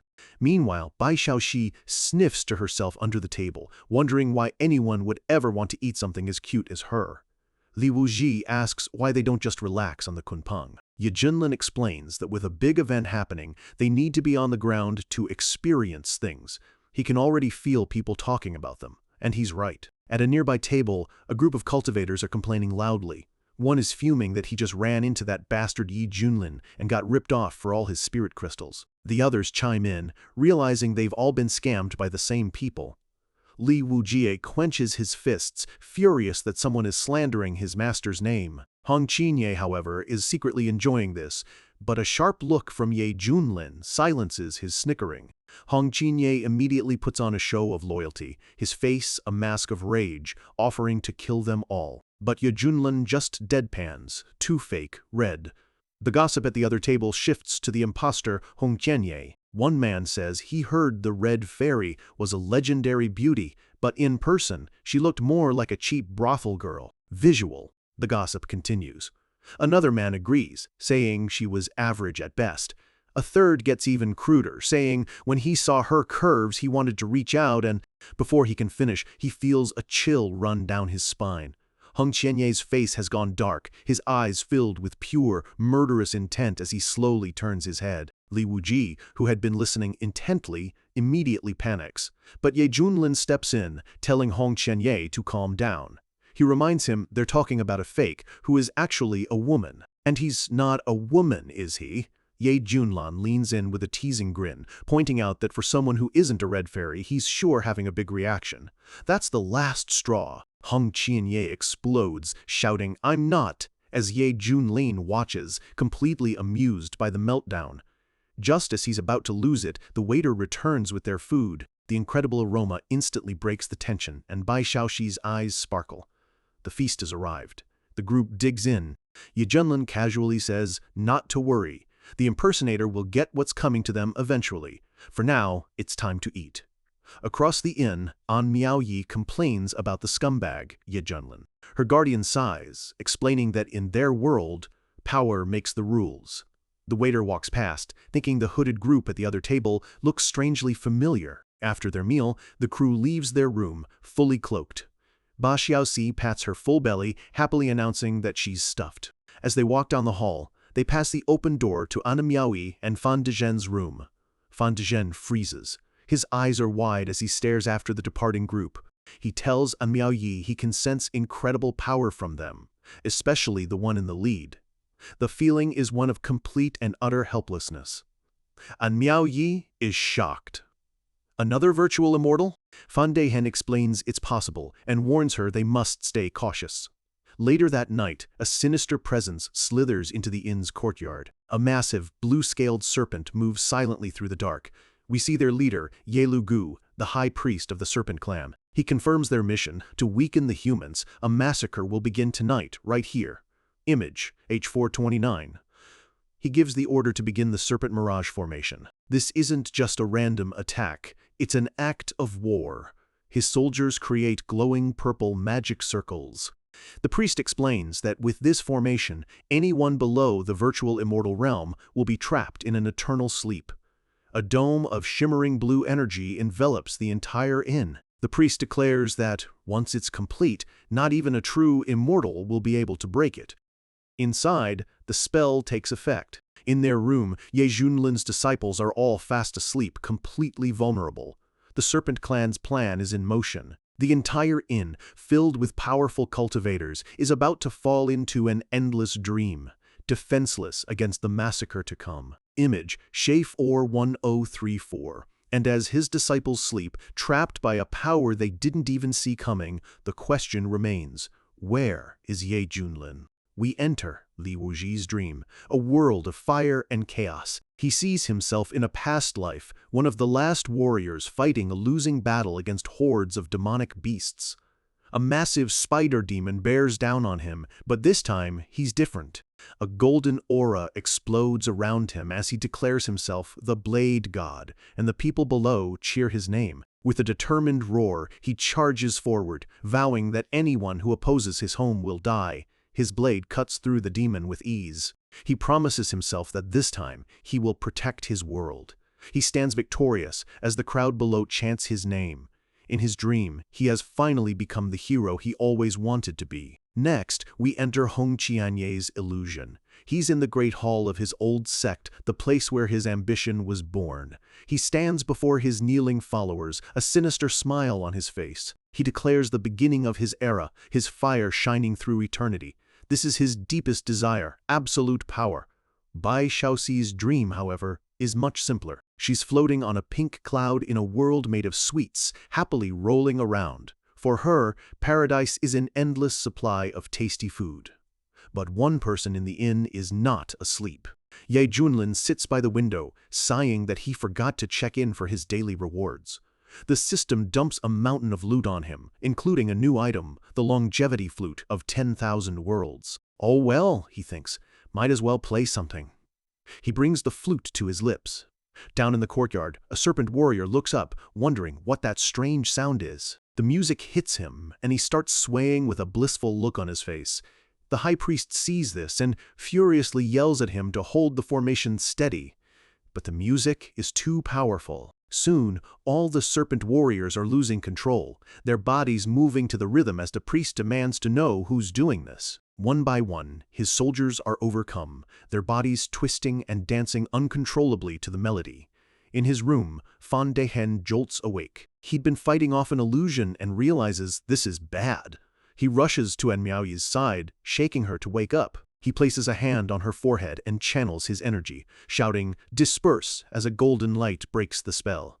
An Miaoyi wakes up, disoriented. Fan Dezhen tells her they're trapped, and she realizes now why she felt so exhausted in her dream. He explains, it's a sinister illusion designed to trap people in their sleep until they die. An Miaoyi is horrified, wondering who would do such a thing. He tells her chaos is expected, but then notices the flute music has suddenly stopped. He tells her to stay put while he checks outside. As he flies out, he sees the Serpent Clan warriors, all of them slumped over, completely unconscious. He recognizes them instantly. Nether Abyss creatures. The infamous Serpent Clan. One of the warriors reports to the priest that they were interrupted. The priest isn't worried, believing most humans will choose to stay in their dreams. But then Fan Dezhen lands, his sword drawn, demanding to know how they dare attack humans. The priest just smirks, saying killing them now is just a bonus. Fan Dezhen stands his ground, but the priest scoffs. He may be a great ascension cultivator, but they have over a dozen elites backing him up. Suddenly, a new voice cuts in. So it's you, freaks again? Li Wuji appears, ready for another fight. Heng Qianye is right behind him, annoyed they tried to ambush him in his sleep. The serpent priest is stunned. More great ascension cultivators? Fan Dezhen is equally shocked, feeling a pressure from them that's far beyond normal, and wonders why their aura feels so familiar. The priest's soldiers panic, but he orders them to channel all their energy into him. He raises his staff, unleashing a massive wave of turquoise energy, commanding them all to fade away. But Li Wujie and Heng Qianye easily deflect the attack. Fan Dezhen tries to warn them it's a soul-draining technique, but the priest just laughs, asking what hope they think they have. And then, the flute music starts again. Li Wujie and Heng Qianye are annoyed, feeling a strange urge to dance. The priest recognizes the sound with dread. "No, Mo! Not that damned flute again!" The priest screams for it to stop, but his body betrays him, breaking into an involuntary dance. His men are doing the same as Li Wujie and Heng Qianye watch in disbelief. Fan Dezhen realizes it immediately. That flute is what woke him up. It's him. This inn is hiding monsters. And Miaoyi hears the music too, and she's captivated. Who is playing that flute, she wonders. It's so beautiful. She follows the sound to a window and peeks inside, where she sees him, Ye Junlin, effortlessly playing the flute, his white hair flowing, completely in control of the situation. Her face flushes bright red, her heart pounding. She's completely mesmerized, captivated by the handsome, powerful stranger. When you're used to being the center of attention, it's easy to mistake every look for admiration. And for Ye Junlin, every interruption is just another fan asking for an autograph. Just as Miaoyi is lost in her daze, a hand grabs her wrist, pulling her into the room. Ye Junlin yanks her forward with a smirk, assuming she tracked him down because she recognized him. Miaoyi is completely flustered, her mind blank and her face bright red as she's suddenly face to face with the handsome stranger. He leans in with pure confidence and asks, "Where do you want me to sign?" Miaoyi's heart is pounding. She's completely bewildered, wondering what is wrong with this guy. One second he's playing beautiful music, the next he's talking nonsense about an autograph. Ye Junlin gets impatient. The pressure is too much, and she finally blurts out her name, and Miaoyi, explaining she just came to thank him. He's taken aback. She wasn't here for an autograph? He recovers quickly, deciding to play along and introduces himself with a new alias. My bad. I'm Ye Fan, from Hangzhou. I guess I'm somewhat famous? Miaoyi's eyes go wide. From Hangzhou? She exclaims, her entire demeanor changing. Ye Junlin casually replies, "Yeah, why?" She explains that since the rise of the Xuantian sect, she's realized the region has been grossly underestimated. Ye Junlin, amused, asks if she thinks better of it now. "No, worse," she declares. She launches into a tirade about how the demon Ye Junlin lords over Hangzhou like a tyrant. Ye Junlin listens with a growing smile, finding her misguided sense of justice absolutely hilarious. She continues, convinced Ye Junlin has brainwashed everyone. She strikes a heroic pose, vowing that justice will always win and that she will one day kill that demon. Ye Junlin can barely contain his laughter. Seeing his reaction, she asks if she said something wrong. No, you're spot on," he says, struggling to keep a straight face as he encourages her quest to defeat himself. She promises to do her best and rushes out, only to run right into her guardian, Fan Dezhen. He scolds her for leaving, but she excitedly explains that she found the flutist. She proudly introduces Ye Fan, the master musician, to her guardian. Fan Dezhen bows respectfully, praising Ye Fan's incredible skill. Ye Junlin just waves it off, leaving Heng Qianye and Li Wujie completely confused. Ye Junlin dismisses them, telling Heng Qianye to call him Ye Bro for now. As they walk away, Heng Qinye glances at Li Wujie, who seems completely smitten with An Miaoyi. Li Wujie mutters about what a waste a beauty like her is, and the two disciples decide to take their leave. Fan Dezhen watches them go. He tells An Miaoyi that Ye Fan may have talent, but the other two, especially the one in red, give him a bad feeling. He notes how they followed Ye Fan's lead, and that strange sense of familiarity he felt earlier returns. He warns her there's something off about this group. Suddenly, a massive pillar of golden light erupts from a nearby mountain, shooting into the sky. The valley is open. A crowd gathers, shouting in excitement that the Medicine King Valley has finally opened, even if it's earlier than predicted. "Miss, let's go!" Fan Dezhen yells, and he and An Miaoyi immediately take off towards the light. Back in their room, Ye Junlin's crew realizes the valley has opened. It's time to go. Outside, a huge crowd of cultivators has gathered, buzzing with anticipation. They dream of finding supreme-grade herbs, but know the competition will be fierce. Fan Dezhen explains the stakes to An Miaoyi. Most are here for the million-year-old spirit herbs, but the true prize is the Medicine King's sentient, ancient herbs that top sects would go to war for. He points out a group of meditating monks. It's the Daedong Cultural Temple, led by Master Pandang, a renowned tribulation stage cultivator. He warns An Miaoyi to be careful. The monk, Pandang, senses a demonic presence. He recalls a past failure and is determined that this time he will eliminate the demons responsible. Ye Junlin's crew arrives cloaked and unnoticed. He's unimpressed by the herbs, but senses that something fun is about to happen. With a great roar of energy, the entrance to the valley fully materializes. The crowd surges forward, shouting for everyone to get inside. Fan Dezhen and An Miaoyi are ready to enter, along with the monks from the Daedong Temple. Image, CO Force 4331. And right behind them, Ye Junlin's crew steps into the glowing portal, ready for whatever awaits. A vortex of energy pulls them all in.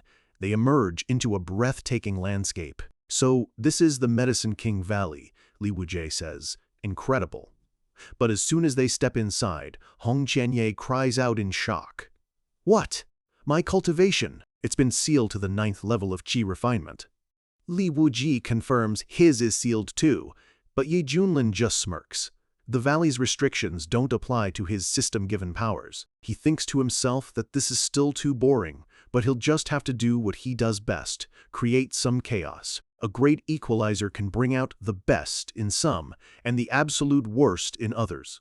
With everyone knocked down to the same level, old grudges are about to come to a boil. Ye Junlin notices the rusty knife Li Wujie is holding and asks why he keeps that old piece of junk. Li Wujie looks at the blade with nostalgia, explaining it was the first one he ever used, never thinking he'd fight alongside it again.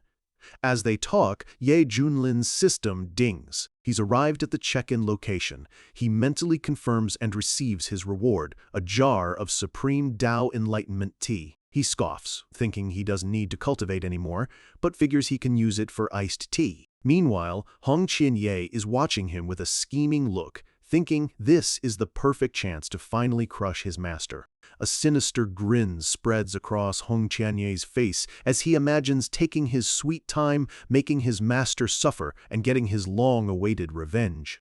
Li Wujie suddenly remembers a key rule. If anyone is about to die, they're instantly teleported outside. That means they can go all out without holding back. Heng Qinye is furious. What kind of dumb rule is that? His plan for revenge is ruined. Ye Junlin, however, knows his own power is untouched and can't wait to see the look on their faces when they find out. Suddenly, Bai Xiaoxi points ahead with a gasp. "Master, look! Those herbs! They're moving!" Li Wujie and Heng Qinye leap into the air, ecstatic. Heng Qinye shouts that heaven is on his side. Ye Junlin warns them not to let their guard down, reminding them these herbs are just as strong as they are now. The herbs charge forward, vowing to capture the humans. Li Wujie draws his rusty knife, ready to fight, while Heng Qinye unleashes a wave of fire. But the herbs retaliate, shooting powerful energy blasts that easily extinguish his flames. Heng Qinye is stunned. That shouldn't be possible. Enraged, he unleashes a more powerful technique, Crimson Soul Incineration. He sends a massive torrent of fire, but the herbs effortlessly counter again, taunting him for thinking they'd go easy on him. The herbs continue to mock him, with one crying out that it's going to get roasted by this crazy woman. The entire group of sentient plants unleashes a coordinated energy attack. The force of their combined blast completely overwhelms Hong Qianyé's attack. He's shocked, unable to believe his best techniques are failing against mere plants. Li Wujie sees his senior brother is in trouble and leaps into action, unleashing a flurry of dark energy slashes. Ye Junlin watches thoughtfully. He finds it interesting that his disciples are struggling so much. He realizes the valley itself is protecting the herbs, making them invincible. But then, why aren't his disciples already dead? He figures it out. The fairness of this place is a lie. The one who created this valley is playing games. He raises two fingers, creating a sword of pure energy. Let's see how you handle this, he thinks. With a single, effortless flick, he sends a needle-thin blade of energy flying forward. The energy pierces right through the herb's defenses, hitting a small mushroom and setting it ablaze. Li Wujie and Hong Qianyé seize the opportunity. The herbs panic, wondering why they can't hold on anymore. One of them starts begging for mercy, pleading with the fairy lady not to burn them. But Hong Qianyé shows no mercy. With a cold, "Humph, die," he unleashes another wave of fire. This time, his flames engulf the entire army of plants, burning them to ash as they scream. As Hong Qianyé prepares to finish them off, Li Wujie stops him, reminding him that these are all precious herbs. He suggests they collect them instead. Hong Qianyé scoffs, but Ye Junlan looks pleased, telling Li Wujie to pack them up so they can make soup later. As Li Wujie gathers the defeated herbs, Bai Xiaoxi notices one of the little flower creatures is still twitching. Just as she points it out, a vine shoots out from the ground, grabbing the flower. The vine pulls back and then fires a distress signal into the sky, a glowing red axe. "That sneaky thing got me," Bai Xiaoxi cries out. Ye Junlin identifies it as a distress signal from the Axe Gang. Hong Qianyé is furious they called for backup, but Ye Junlin just smirks, reminding him how cocky he was acting earlier. Li Wujie looks worried, saying whatever's coming next, they're in trouble. He and Hong Qianyé start debating the motives of the valley's creator. Ye Junlin cuts them off. Enough, one step at a time. He looks off into the distance. "I want to see what that old faker is really up to." Image HH44033333. Deep within the valley, the signal has been received. The leader of the Axe Gang, the Golden Ginseng King, has been summoned. He sits on a throne of roots, a powerful humanoid ginseng creature. As a king-ranked herb, his power is immense. He demands to know who dared to touch his Axe Gang. His lieutenants report that they don't know who the attacker is, but speculate it might be the humans. The king roars for silence. He rises from his throne, his energy flaring as he prepares to investigate. He grabs his massive, axe-like weapon. The Medicine King Valley opens once again, he growls. This king will personally see who dares to challenge the Axe Gang. A new, powerful foe is on his way. In a place where strength is everything, being knocked down to the level of a beginner can be a brutal lesson in humility. And for the proud cultivators of the world, that lesson is about to be a painful one. Near the entrance of the valley, chaos has erupted. Cultivators who were confident just moments ago are now screaming for their lives, ensnared by sentient vines and monstrous plants. A group of sect disciples is completely overwhelmed. One screams in frustration, wondering why these herbs are so powerful, while others are already fleeing, shouting that the valley is a scam. But not everyone is struggling.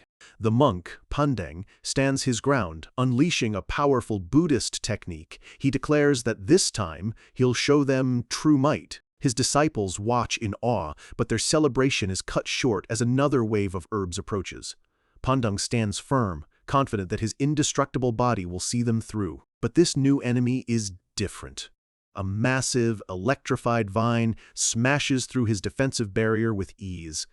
The vine's tendrils wrap around him, but Pandeng isn't worried. He scoffs, explaining that he's forged his body into a weapon itself. A golden aura explodes around him as he activates his Vajra physique, declaring himself untouchable. He challenges the valley to throw whatever it wants at him, but as he flexes, the vines simply tighten their grip, and he lets out a scream of agony. His unbreakable body, it seems, isn't quite as unbreakable as he thought.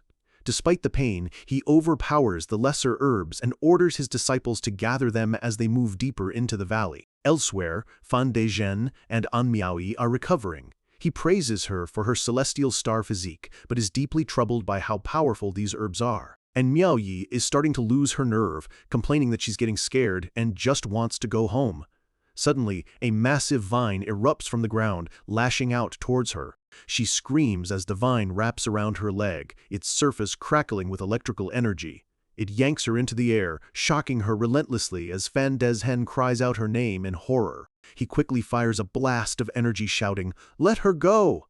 But more vines shoot out, easily batting his attack aside and overwhelming him. As he's thrown back, he recognizes the creature, the nine-fold Thunder Vine, a legendary mid-grade medicine king.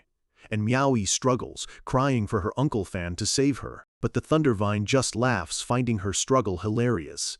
Fan Dezhen looks on in despair, knowing his suppressed power is no match for a creature of this level. And Miaoyi sees his struggle and tells him through her tears that it's okay, that he did his best.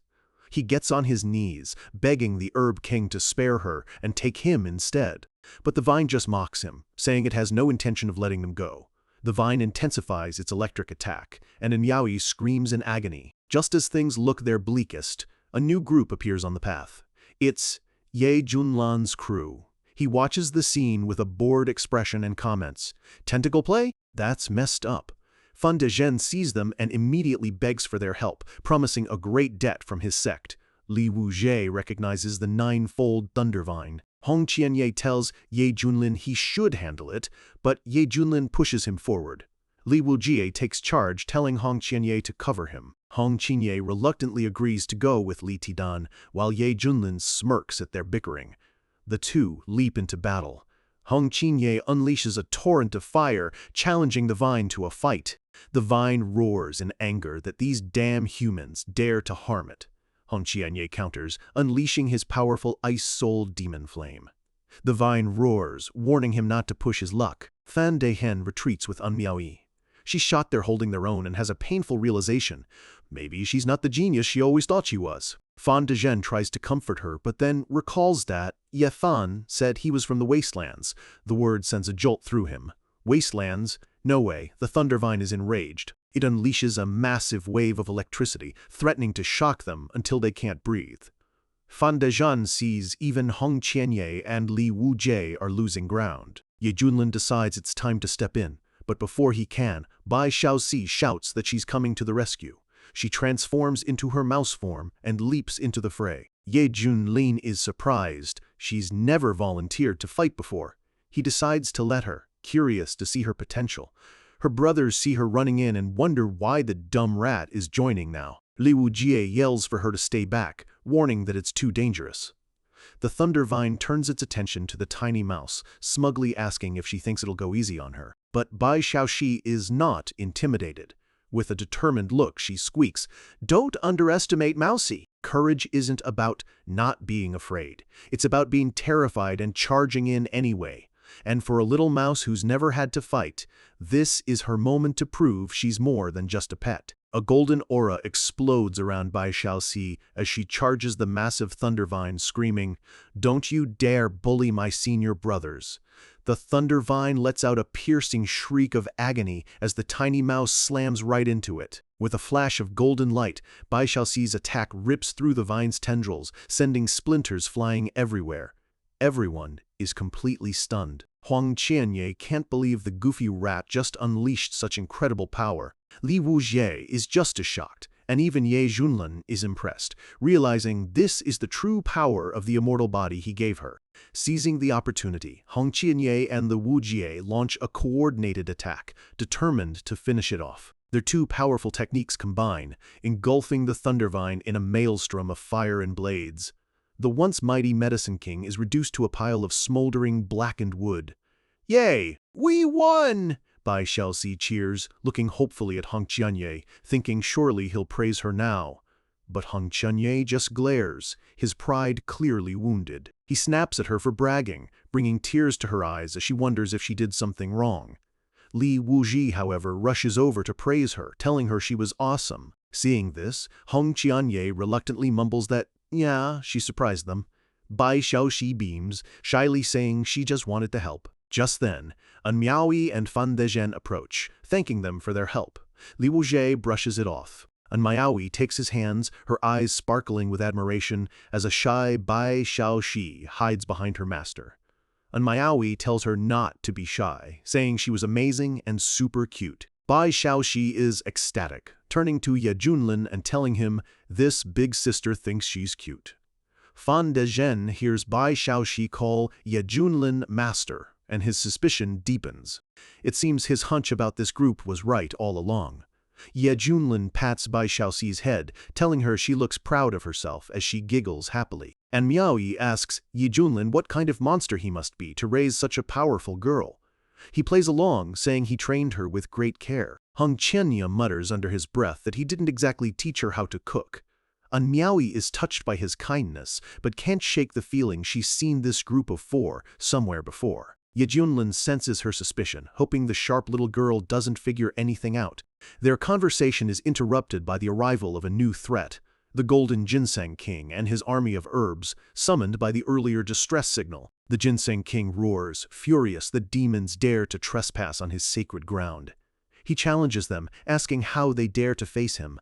Ye Junlin recognizes the axe symbol and figures this must be the Axe clan they were warned about. Li Wuzhe turns to Bai Xiaoxi, asking if she can help again. With a determined look, she puffs out her chest and promises to do her best. The Golden Ginseng King wastes no time, ordering his forces to capture them all. Hong Chenye and Li Wuzhe charge forward, while Bai Xiaoxi opens her mouth wide, unleashing a powerful sonic scream. The Ginseng King scoffs, mocking them for sending a mere rat to fight him, and surrounds himself with a powerful green aura. But Bai Xiaoxi's scream intensifies, the sonic waves slamming into him relentlessly. It's too much for her. She gets dizzy and, with tears in her eyes, declares that she's not fighting anymore and quits.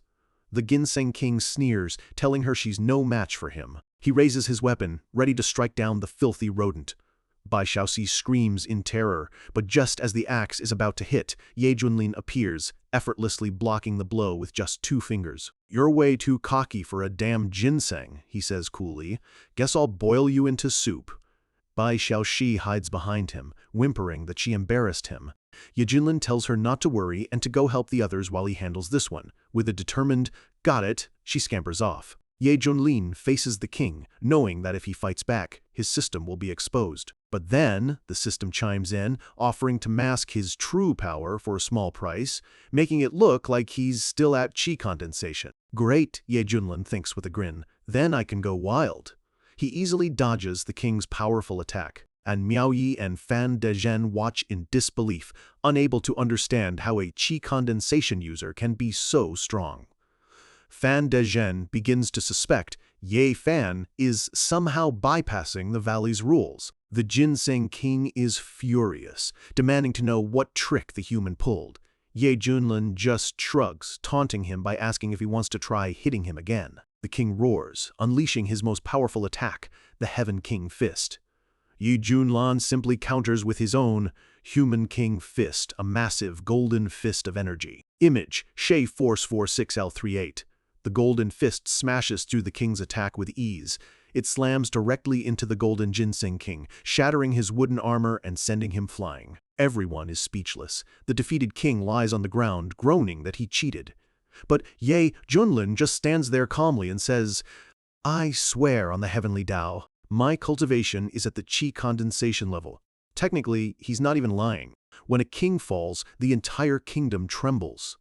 And when that king is a giant talking ginseng, it means there's a new, much scarier predator at the top of the food chain. The herbs of the Axe Gang look on in terror. Their invincible king was defeated by a single human. Meanwhile, Hong Qianye and Li Wuzhe are in disbelief, unable to comprehend how their master just took down a powerful medicine king while they were all supposed to be at the same level. One of the herbs screams for the others to run, but Li Wuzhe isn't letting them get away. He grins, declaring that he's not letting a single one of these top-tier treasures escape. Ye Junlin praises him for his good work and tells him to collect all the herbs. Li Wuzhe humbly thanks his master, saying it was all thanks to him. The commotion attracts other cultivators, who are shocked to see the ground littered with defeated herbs. They wonder who could be strong enough to pull this off. Speaking of which, Master Pandeng and his disciples arrive on the scene. One of his monks points out the fallen ginseng king, and Pandeng immediately recognizes it as a top-grade herb king. The other cultivators are furious, complaining that this group is stealing treasures from under their noses again. Pandeng agrees and steps forward to claim the prize. But Li Wujie is having none of it. He moves to block the monk, asking if the treasure is his just because he said so. The abbot tries to play the peacekeeper, but Li Wujie calls them bald monks who are no better than thieves. The monk retorts, asking what right he has to it. Pandeng's face darkens. Li Wujie just smirks, his aura flaring red, and asks the baldy if he's looking for a fight. Pandeng is enraged that this insolent brat dares to challenge him. The other cultivators wonder who this kid thinks he is, but Li Wujie doesn't care. He just sees another strong opponent. Pandeng asks for his name. Li Wujie puffs out his chest and proudly declares, "Listen up, my folk call me Li Tiadan." The monks burst out laughing at his ridiculous name. Pandeng shakes his head, sensing Li Wujie's killing intent and offering to purify his soul. "Bring it on!" Li Wujie roars, thrilled at the chance to duel a Tribulation Stage cultivator, and unleashes his Chaos Heaven Blade art. His powerful slash, imbued with dark, chaotic energy, flies toward Pandeng.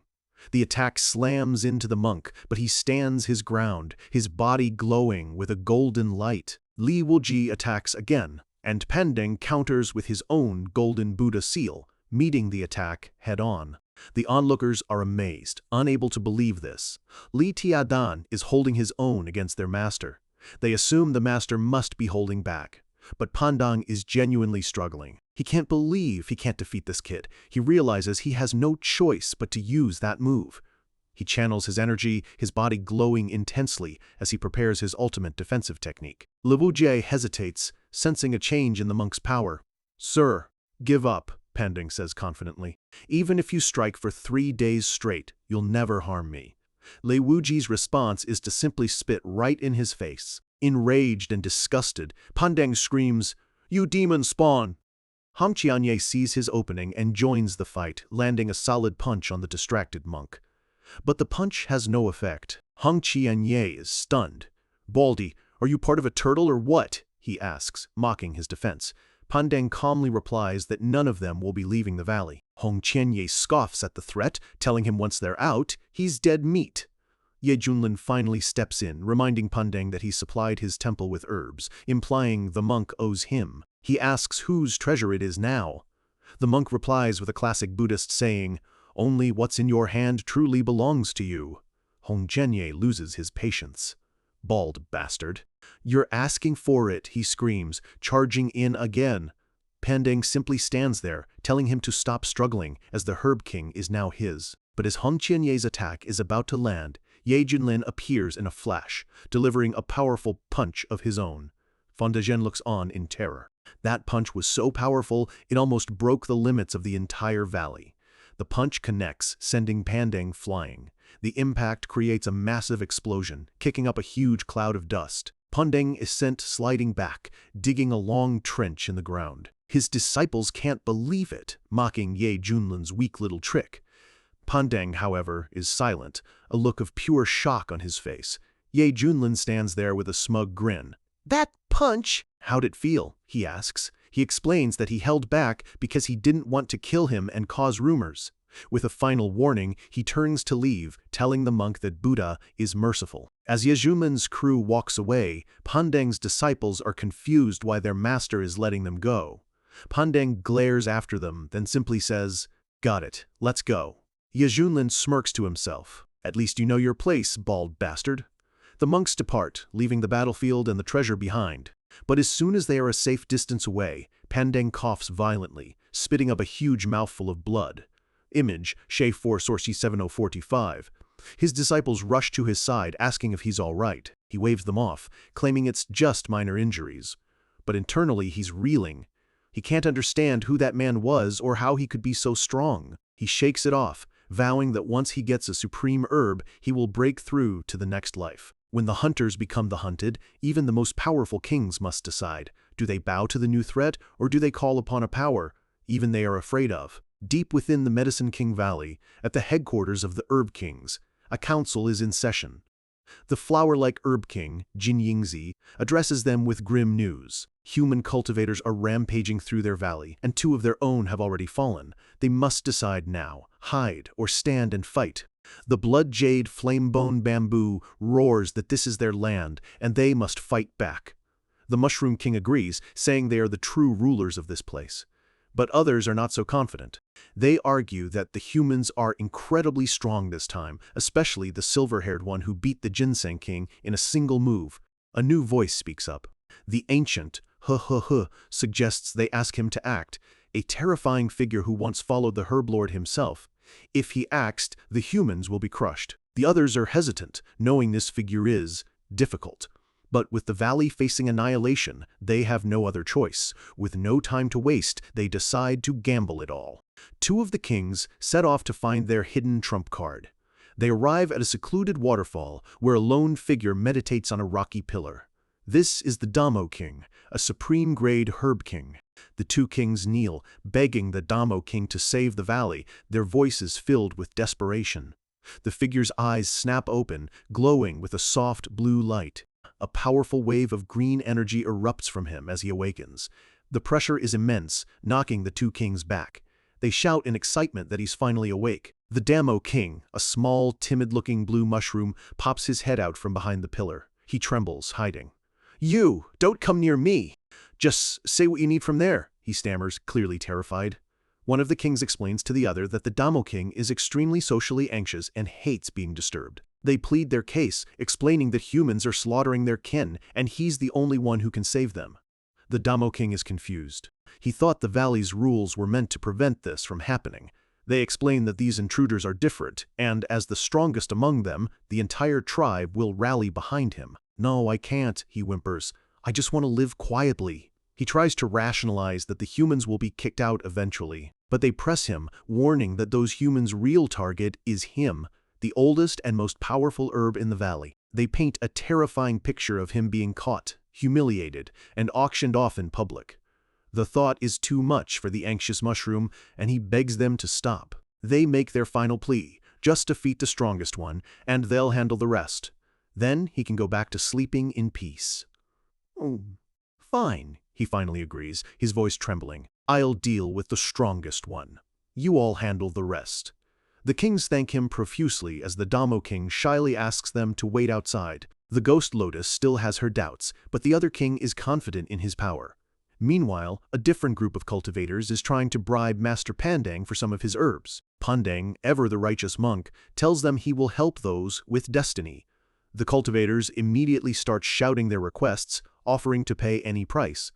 Pandang calmly agrees to help. But their negotiations are interrupted by a new wave of attacking herb kings. Pandang's subordinate shouts a warning. The abbot turns, a calm look on his face. "Excellent," he says. "I was just looking for you." The Ghost Lotus mocks the monk, but Pandang is thrilled, seeing the attacking herb kings as a blessing from Buddha. "Stubborn rebels," he declares, "I shall send you to your next lives," as he easily deflects an attack. His defense is incredible. One of the herb kings recognizes their target immediately. "Damo King, that's the bald one." Pandang freezes. "Demon King?" he mutters. "Is there some demonic powerhouse in this valley?" He turns just in time to see one of the herb kings looking past him with a confused expression. The little blue mushroom, the Damo King, floats down from the sky. "Damo King," the other herbs cry, "it's all up to you now, or we're all going into the stew pot." The Damo King sees the crowd and gets nervous. Pandang recognizes the name Damo from ancient texts, recalling it's a supreme herb that can grant instant ascension. Pandang decides this is a gift from the heavens. He declares the ancient herb wants to serve the Buddha, and he lunges for the mushroom. But the Damo King easily parries his hand with a single powerful slap. "You're too much!" "Why did you slap my head?" the mushroom cries out indignantly. The other cultivators are stunned, realizing this is a peak supreme grade herb king. Another herb warns the Damo King that the monk is trying to capture him. The Damo King declares he won't let that happen, but Pandang is confident, saying his diamond-hard body is unbreakable. The Damo King unleashes his secret art. Mushroom wrath shakes the world. He slams his fists down on Pandang's head, shattering his unbreakable defense. When you're so powerful that even the world's rules don't apply to you, what's left to do but sit back and enjoy the show? In the heart of the valley, the tiny Damo King unleashes its ultimate technique, slamming Pandang face first into the dirt and yelling that this is what he gets for messing with it. All you can hear is Pandang's muffled scream of pure agony. Pandang struggles to his knees, his face a mask of dirt, bruises, and humiliation. He mutters that the little brat will pay for this, but he's not getting up anytime soon. Before he can move, dozens of sinister black vines shoot out from the ground, coiling around him and pinning him completely as he lets out another helpless scream. Totally restrained, Pandang looks up in despair. He's been beaten by a kid and now by a tiny mushroom. His pride is shattered, and he yells for them to just kill him now. But the Damo King just gives a thumbs up, saying its problem is dealt with. A group of monstrous herb kings emerge from the darkness, chuckling that they'll take it from here. Pandang's face goes pale as he realizes his nightmare is only just beginning. A raw, primal fear grips him. He flashes back to a horrible memory from 100,000 years ago, realizing with dread that he's about to relive that same humiliation all over again. Meanwhile, somewhere else in the valley, Hong Chenye, Lai Wuji, and Miao Yi are locked in battle with a giant, sentient tree monster. Ye Junlin watches from a safe distance, a smirk on his lips. He senses a new, powerful energy nearby, stronger than any of the other medicine kings. He realizes the true power of this valley is finally starting to show itself. The giant tree, however, has had enough. With tears streaming down its face, it begs them to stop, offering them anything they want if they just leave it alone. Miao Yi's eyes land on a cluster of beautiful, glowing fruits. Seeing his chance, the tree eagerly offers them up. The tree doesn't just offer. It shakes its branches and showers the entire area with the glowing blue orbs, telling them to take it all. Fan Dezhen's eyes widen. He tells Miao Yi this is a star origin fruit, an incredibly rare herb that will perfectly boost her special physique. They're both ecstatic, and Miao Yi holds the fruit, realizing this trip was a massive success. It's a true heaven-sent opportunity. The tree meekly asks if it can go now. Hong Qianye just yells, "Scram!" As it disappears, Ye Junlin strolls over, explaining that these are the true treasures of the valley, hidden behind all the fakes. Li Wujie and Hong Qianye are confused why their own senses didn't pick up on them, and Miao Yi offers the fruits to Ye Fan, but he just waves her off, telling her to keep them. Fan Dezhen is deeply impressed by his generosity. Ye Junlin just dismisses the formalities and tells them it's time to head deeper in. A short walk later, they stop dead in their tracks. Before them is a field overflowing with more king-grade herbs than they can count, and in the middle of this field is a truly bizarre scene. The mighty cultivators of the Eastern Domain are being thoroughly tormented by the herb kings, used as fertilizer or whipped by a ginseng monster. Bai Xiaoxi points toward a strange-looking black thing. Ye Junlin squints, a grin spreading across his face as he realizes it's the old bald guy, Pandam, who has already been turned into whatever that is. And there he is. Pandang, the great abbot, is dangling from vines while another cultivator is forced to bark like a dog. The herbs are clearly enjoying the show. Ye Junlin's disciples are in awe. They whisper that the force behind these herbs has to be an elite grand medicine king. Just then, a large mushroom king stomps toward them, demanding they get on their knees and beg for mercy. But it can tell these guys have no intention of begging. We see Pandang again, covered in gunk. He warns Ye Junlin to enjoy being human while he can, because soon he'll regret ever being so naive. The Mushroom King recognizes Ye Junlin, calling him out as the one who took down the other kings. It sneers, saying now he's facing the great Mushroom King, and commands all the other herbs to bow and welcome their true king. In an instant, every herb in the vicinity bows down in reverence. Even Pandang is terrified, but Ye Yunlan just looks on with a curious smile. A whoosh of air cuts through the forest as a small, determined-looking blue mushroom zips between the trees. The Damo King lands with a thump. Bai Xiaoxi tilts her head, asking if this is him, the great Demon King. The tiny mushroom puffs out its chest and proudly declares, "Yeah, that's right!" Suddenly, Hong Qianye's eyes go wide. He points, shouting that it's the immortal chaos mushroom. Ye Junlin casually asks what that is. Hong Qianye explains that it's a legendary, supreme-grade herb, the closest thing to a true immortal herb that exists in this world. Fan Dezhen immediately panics, telling them they need to get out of here now, but Ye Junlin just holds up a hand, completely unfazed, and says, "Don't panic. I've got this." The Damo King erupts in a massive wave of dark energy, screaming about why humans are so awful and always thinking about eating it. An overwhelming pressure crushes down on everyone. Hong Qianye grits his teeth, realizing the gap between them is just too wide, but Ye Junlan just smirks. A golden flame ignites at his fingertips as he says, "Perfect timing." With a snap of his fingers, a blinding flash of golden light explodes outwards, engulfing the entire area. The Herb Kings stare in shock. And Miao Yi points out the obvious. Young Master Yi's attacks, they aren't being restricted by the valley's rules at all. As his power swirls around him, Ye Junlin's voice rings out, cold and absolute. He declares that he is the master of this valley, and anyone who enters without his permission is a thief. And now, it's time for judgment. He stands at the center of a massive golden magic circle, bathed in an almost divine light. Everyone stares, a single question on their minds. Is he really human? Hong Qianye watches, his face a mixture of shock and utter despair. He refuses to believe his master is that kind of being because it means he will never, ever escape his clutches. Li Wujie sees his friend's distress and asks Wang Chuihua if he's okay. Hong Qianye, his pride wounded by the hated nickname, just slaps his hand away and yells, "Get lost!" From the ground, Pandang stares with wide, disbelieving eyes. He just watched this same guy effortlessly slap the Great Mushroom King. His entire understanding of the world, his very Buddha heart, is about to collapse. When you're facing a power that ignores the very laws of reality, you have two choices: bow down or get put down. The Damo King staggers to its feet, unable to comprehend what just happened. It was sent flying by a mere human. How is that possible? It remembers the herb sage himself setting the valley's seal, a power that no one below a true immortal should ever be able to touch. Ye Junlin stands over it, his fingers still glowing with leftover energy. He looks down with a cold, dismissive glare and tells the mushroom that if it has no other tricks, it's about to become soup. That one threat sends the Damo King into a blind rage. Screaming, it pours every last bit of its energy into one final, desperate charge, straight at Ye Junlin. But Ye Junlin just smirks. A fiery aura erupts around him as he catches the attack with a single hand, the impact sending shockwaves through the air while he remains perfectly still. Watching from the side, another Herb King realizes the terrifying truth. This man isn't just strong, he's ignoring the rules of their world, wielding a chaotic power that no human should possess. A wicked grin spreads across Ye Junlin's face.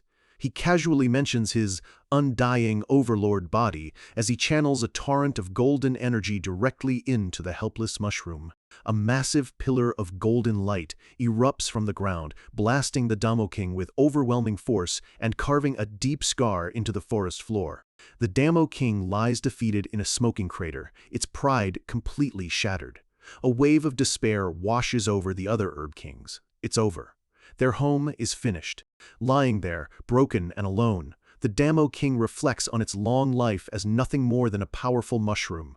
For the first time, it wishes it could be human. At that exact moment, a notification pops into Ye Junlin's mind. A new disciple with a unique physique has been detected. The reward for recruiting it is a powerful new technique. A cunning smile touches Ye Junlin's lips. He looks down at the defeated mushroom and offers it a chance to live, knowing full well it's terrified of dying. But to his complete surprise, the Damo King defiantly shouts back, "I refuse!" Tears of frustration and wounded pride well up in its eyes. It is a being of immense power, and it refuses to be toyed with. Ye Junlin is completely thrown off. He just blinks, letting out a confused, "Huh?" He walks closer, clearly annoyed, telling the mushroom he hasn't even stated his terms yet. Does it actually want to die? Bruised but stubborn, the Damo King confirms that yes, it would rather die. Ye Junlin pauses. The mushroom seems serious, but the system reward is just too good to pass up. A sly grin appears as he changes his strategy, telling the mushroom that before it dies, it just has to do him one little favor. That favor? Become my disciple. The Damo King is stunned silent. Who on earth demands someone become their disciple right before killing them? The nerve of this guy! A dark, sinister aura surrounds Ye Junlin. He leans in with a creepy smile and says, "Shroom, bro, if you help me out." Then his tone flips, becoming bright and cheerful. He promises that as a reward, he'll make sure to blast it into soup with absolutely no pain at all. The Damo King is completely flustered, yelling that this is a crazy way to ask for a favor. Ye Junlin's expression turns to ice. Fine.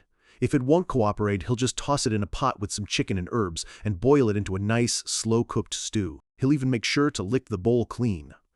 With a maniacal grin, he summons a giant golden ladle, ready to make good on his threat. The Damo King starts to sweat, utterly terrified by this absolute jerk. Ye Junlin takes a single step forward, and that's all it takes. The Damo King breaks, throwing its hands up and shouting, "Fine, I'll be your disciple. I agree." A system notification confirms his success, granting him a bonus reward. With his mission complete, Ye Junlin's demeanor flips instantly. He gently tells his new disciple to get up, assuring it that from now on, he'll be the one to protect it. The little mushroom looks up, its eyes sparkling with gratitude. Ye Junlin explains that he is passing down a cultivation technique. He touches his finger to the mushroom's cap, sending a stream of pure, golden energy flowing into it. The mushroom is enveloped in a blinding light as ancient scrolls materialize around it, filling its mind with a profound scripture. It realizes this technique will finally allow it and its kind to cultivate and stand up to humans. When the smoke clears, a young boy with vibrant teal hair stands where the mushroom was. He looks down at his new hands, completely in awe. Everyone is stunned into silence. Ba Xiaoqi just cheers, excited to have a new junior brother. The boy kneels and bows deeply, thanking his master for his kindness and formally accepting his new role. Ye Junlin looks down, pleased with his promising new student. Hong Qianye watches from the side, his expression dark and suspicious. He mutters that the bastard was still hiding secrets. His master didn't just recruit the mushroom, he helped it become human. There has to be a scheme behind this. Then a horrifying thought dawns on him. This mushroom could evolve into a true, immortal herb. His master might be planning to raise it, only to kill and consume it later for its power. The thought sends a shiver down his spine. Meanwhile, Pandeng is still strung up in the background, his pride completely gone. He just screams for someone to put him out of his misery, the only one who truly lost everything today. Ye Junlin turns to his new disciple. Now that he's joined the sect, he needs a proper name. The boy looks up, his eyes sparkling with anticipation. With a dramatic flair, Ye Junlin declares his name will be Xiao He. The boy deflates a little, but decides a plain name might suit him just fine. He bows again, thanking his master. Ye Junlin gets down to business, asking Xiao He why the legendary herb sage would suppress human cultivators.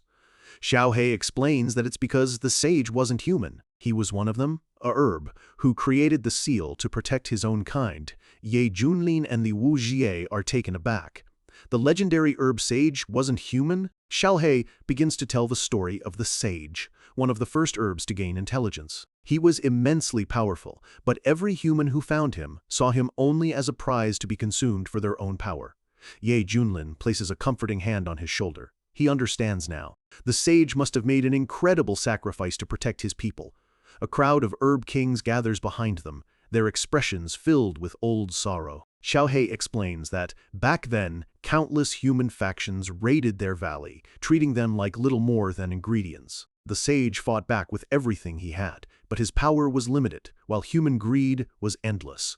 And so, the sage made the ultimate sacrifice. He gave up his own chance to ascend to the immortal realm, offering himself up in exchange for a permanent protective seal over the valley. This created a new set of rules, a sanctuary where high-tier herbs could finally cultivate in peace. Li Wujie looks on, deeply moved. The sage sacrificed his own future for his people. He was a true hero. Fan Dezhen admits he's ashamed. He had always admired the herb sage, but now, knowing the truth, he realizes how monstrously his own kind had acted. Just then, a swirling purple vortex rips open the sky. The exit portal has opened. Their time in the valley is up. The human cultivators don't hesitate for a second. They scramble towards the exit, screaming that they're leaving this hellhole for good. Pandang, looking utterly broken and disgraced, limps away. He swears to himself that once he's free, he will wash away this humiliation with blood. But for now, all he can do is run. Sometimes, the hardest choice isn't deciding to fight, but deciding to leave everything you've ever known for a future you can't even imagine. The swirling purple vortex of the exit portal tears open the sky. It's time to leave the Medicine King Valley. But as Ye Junlin and his disciples prepare to go, one of them is missing. Ye Junlin turns to his newest disciple, asking if he's not coming with them. Xiaohe hesitates. He'd only planned to get rid of the intruders and go back to his long sleep. But now, with a master and a new life, he looks at his old discarded mushroom shell and wonders if he should really leave his home for a world he doesn't know. Ye Junlin doesn't push him. He just says he respects the choice, and that maybe, if fate allows, they'll meet again in another 100,000 years. With a casual wave, he and his crew turn and fly towards the portal, leaving the boy to decide for himself. Xiaohe watches them go, a hollow feeling growing in his chest. Is he really just going to stay here? He looks at the other mushrooms playing, then at his own new form. Is he really going to go back to that same lonely life? In that moment, something inside him snaps. He shouts that his master doesn't get to decide for him. Igniting a brilliant blue aura, he declares that the world is huge, and he wants to see it for himself. He rockets after them, shouting for his master to wait up and take him along. Ye Junlin just smiles. His plan worked perfectly. The remaining Herb Kings watch their former protector leave, completely bewildered. One of them wonders if turning human broke his brain. Another grumbles that he must have been forced, but is just glad the humans are finally gone, so they can have peace for another 100,000 years. Outside the valley, the other cultivators watch as Ye Junlin's group emerges. They're filled with envy, certain that the group who sided with that monster must have made a fortune inside. All they can do is sigh, knowing they missed their chance. A battered and bandaged figure stumbles out of the portal.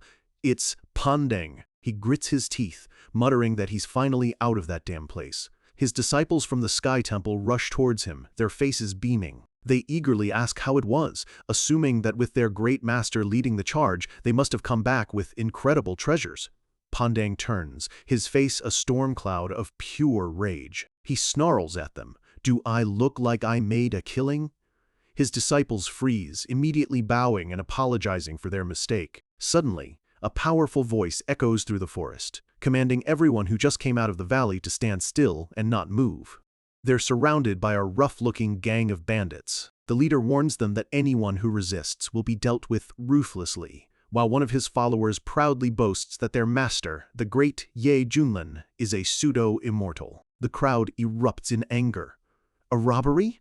Are you serious? Miao Yi is furious, but her guardian quickly shushes her, warning her not to cause trouble unless she has a death wish. Just then, the real Ye Junlin steps through the portal.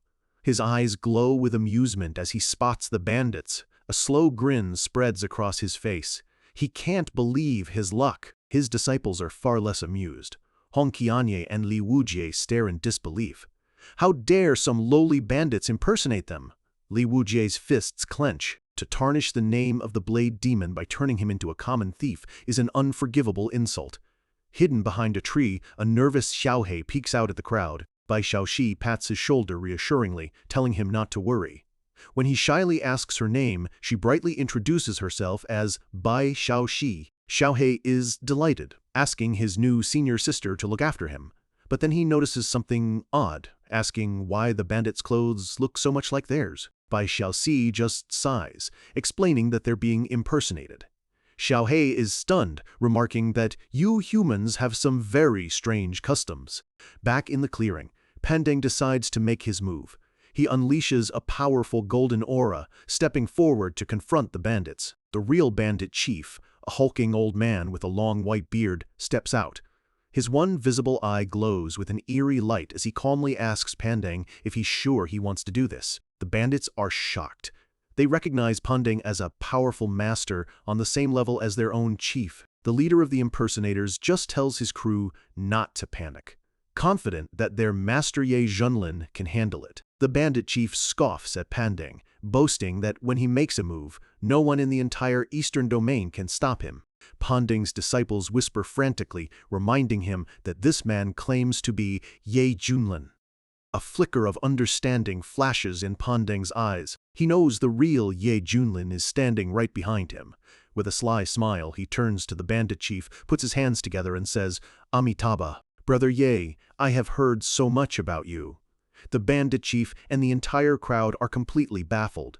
Why is the notoriously arrogant Master Panding being so polite? Has Ye Junlin really become that powerful? Li Wujie turns to his master, asking if that bald monk is actually showing him respect. Ye Junlin just smirks, telling him the old monk is full of schemes and they should just sit back and watch the show. The bandit chief warns Panding to stay out of it, but Panding just humbly bows, saying he understands completely and then offers to lend a hand. Before anyone can react, Panding leaps into the sky, summoning his ultimate weapon, a gigantic, ornate golden bell that glows with immense power. With a deafening crash, the bell slams down, trapping the entire bandit crew inside a powerful ceiling formation. The bandit chief and his crew are caught completely by surprise, yelling out in confusion and anger as the trap closes around them. Panding lands softly, putting his hands together in a pious gesture. He looks at the trapped bandits with a serene, chilling smile and says, "Well then, since fate brought us together, I'll personally guide you all to nirvana and bliss." Panding has found a new master to fear, and he is more than willing to prove his loyalty no matter who he has to crush to do it. There's a fine line between pride and foolishness, and when a cornered man has nothing left to lose, he's about to cross it. Trapped inside Panding's golden bell, the bandits are panicking. They offer to give up their treasure, swearing they'll keep quiet about what happened in the valley. But Panding isn't listening. He's lost in a rant, convinced that by pinning this massacre on Ye Junlin, he can finally become a hero of justice. The other cultivators caught in the trap try to threaten him, announcing they're elders from powerful sects. But their warnings fall on deaf ears. Panding has had enough of the noise. He channels immense golden energy, preparing to wipe them all out in a single, devastating attack. A massive explosion rocks the clearing. The real bandit chief watches in fury, realizing that he, a mighty pseudo-immortal, was just played for a fool. Panding ignores the bandits and turns to the real Ye Junlin, putting on a humble face. He offers his services, asking if his master wants him to deal with the impersonators. Meanwhile, Miaoyi begs her guardian to do something, but he knows interfering would be suicide. And Miaoyi stares, her mind racing as all the pieces finally start to click into place. She turns to her guardian, her voice barely a whisper. She tells him she suspected it for a while, but now she's sure. The man they know as Ye Fan is the legendary Ye Junlin.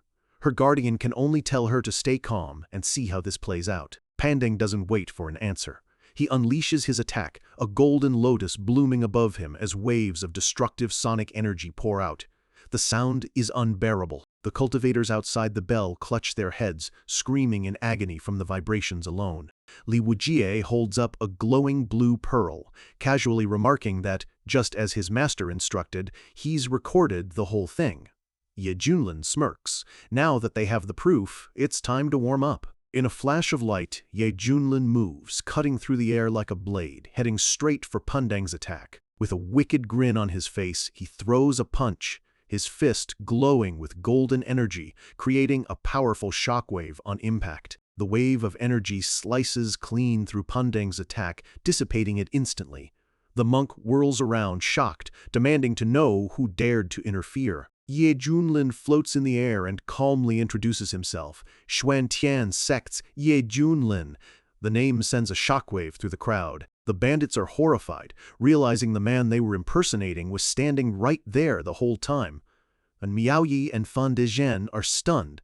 He really is the dragon from the rumors. The bandit chief finally understands, screaming in rage as he realizes Panding was just putting on a show for the real master all along. The jig is up. Panding drops the act, his face contorting with fury. He declares that he and Ye Junlin will settle all their debts right here, right now.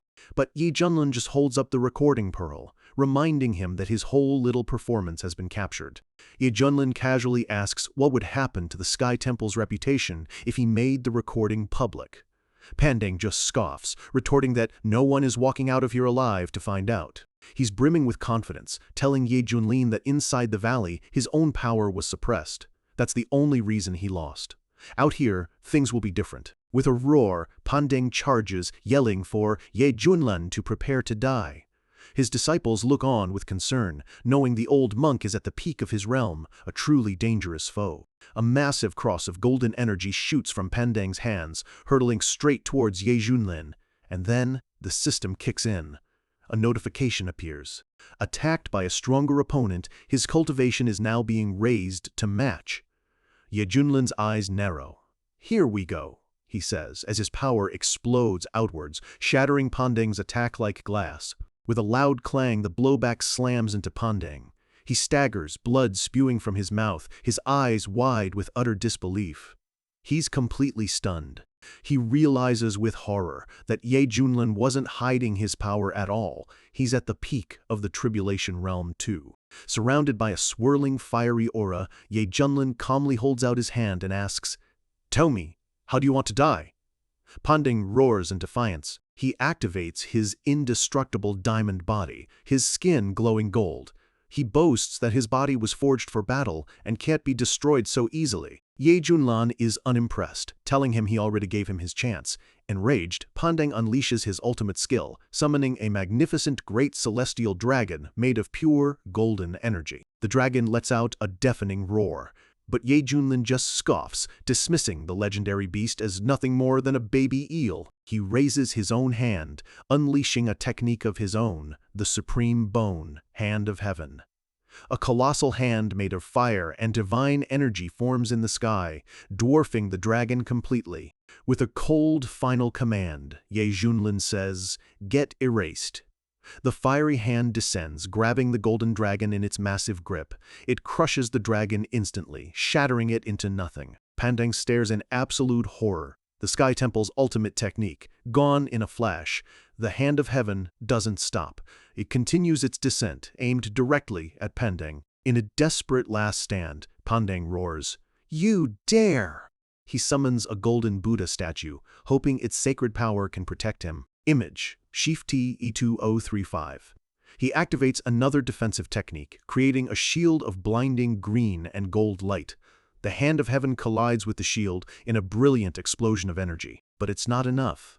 Ye Junlin pushes his power forward, his voice dripping with contempt as he tells him to know your place. The hand punches straight through the shield, piercing Pandang's body. The remaining energy slams into the ground, obliterating the landscape as Pandang's disciples watch in terror. Pandang lies broken in the crater, coughing weakly. Ye Junlin floats down, looking almost disappointed. "Still alive?" he asks. Pandang struggles to his feet, his body trembling. His pride, his strongest defense, is completely shattered. But he's not done yet. It's time to use his last resort, the treasure pills from the Medicine King Valley. His disciples quickly toss him the glowing herbs. He absorbs them all in a flash of light. A powerful yellow aura flares up around him as the herb's energy courses through his body. Image, H52045. He rises, his eyes glowing with borrowed power, declaring that this fight is just getting started. Ye Junlin looks down at him from above, his expression unchanged. "No," he says calmly, "it's already over."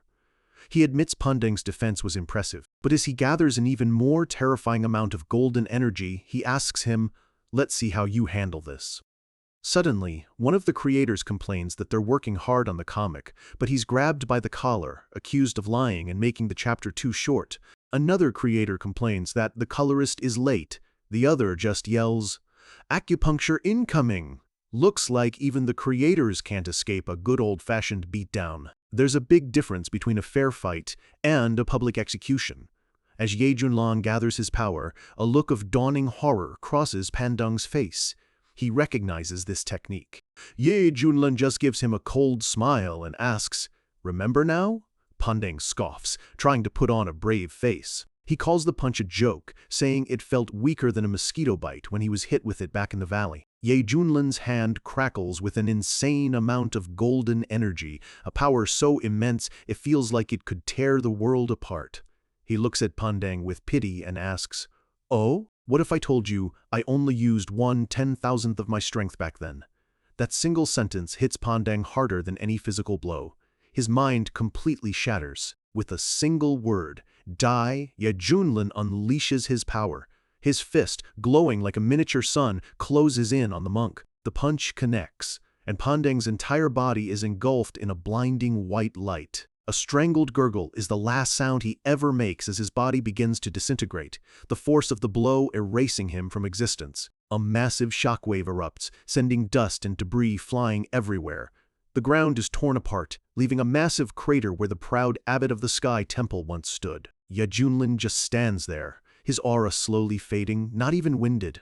The battle is over. For a moment, there's just silence. Then, the crowd of rescued cultivators explodes into cheers, screaming that the demon monk is dead and that they've been saved. They raise their fists in the air, chanting his name. One man declares that from now on, he'll be Senior Ye's biggest supporter. The sentiment spreads like wildfire. They shout that they'll defend Senior Ye's name with their lives. He is their hero. As Ye Junlun floats down, he's bathed in the adoration of the crowd, a legend in their eyes. And Miaoyi clutches her face, blushing furiously, unable to believe how strong and handsome he is. Her guardian is simply in awe, admitting his strength is beyond anything he could have imagined.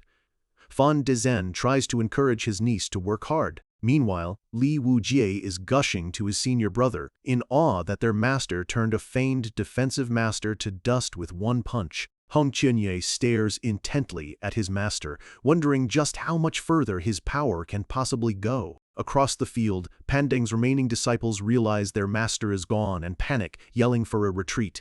They turn to flee, but they don't get far. A flash of red cuts them off. It's Hong Qianye, his voice dripping with menace as he asks the monks where they think they're going. He moves like a phantom, a blur of red robes and demonic energy cutting through their ranks. With his sword drawn, he becomes a whirlwind of death, dispatching the fleeing monks with cold efficiency. In seconds, it's over. The threat of the Sky Temple has been silenced. With that handled, Ye Junlin turns to the last remaining problem, the bandits who dared to impersonate him. He tells them it's time to settle their score. The bandit chief immediately drops to his knees, begging for mercy, calling himself worthless scum who isn't worthy of Senior Ye's attention. The rest of the bandits are quick to follow his lead, immediately turning on each other. One points at the chief, claiming he was forced into it. Another claims he was just a simple farmer. It's a pathetic display of cowardice.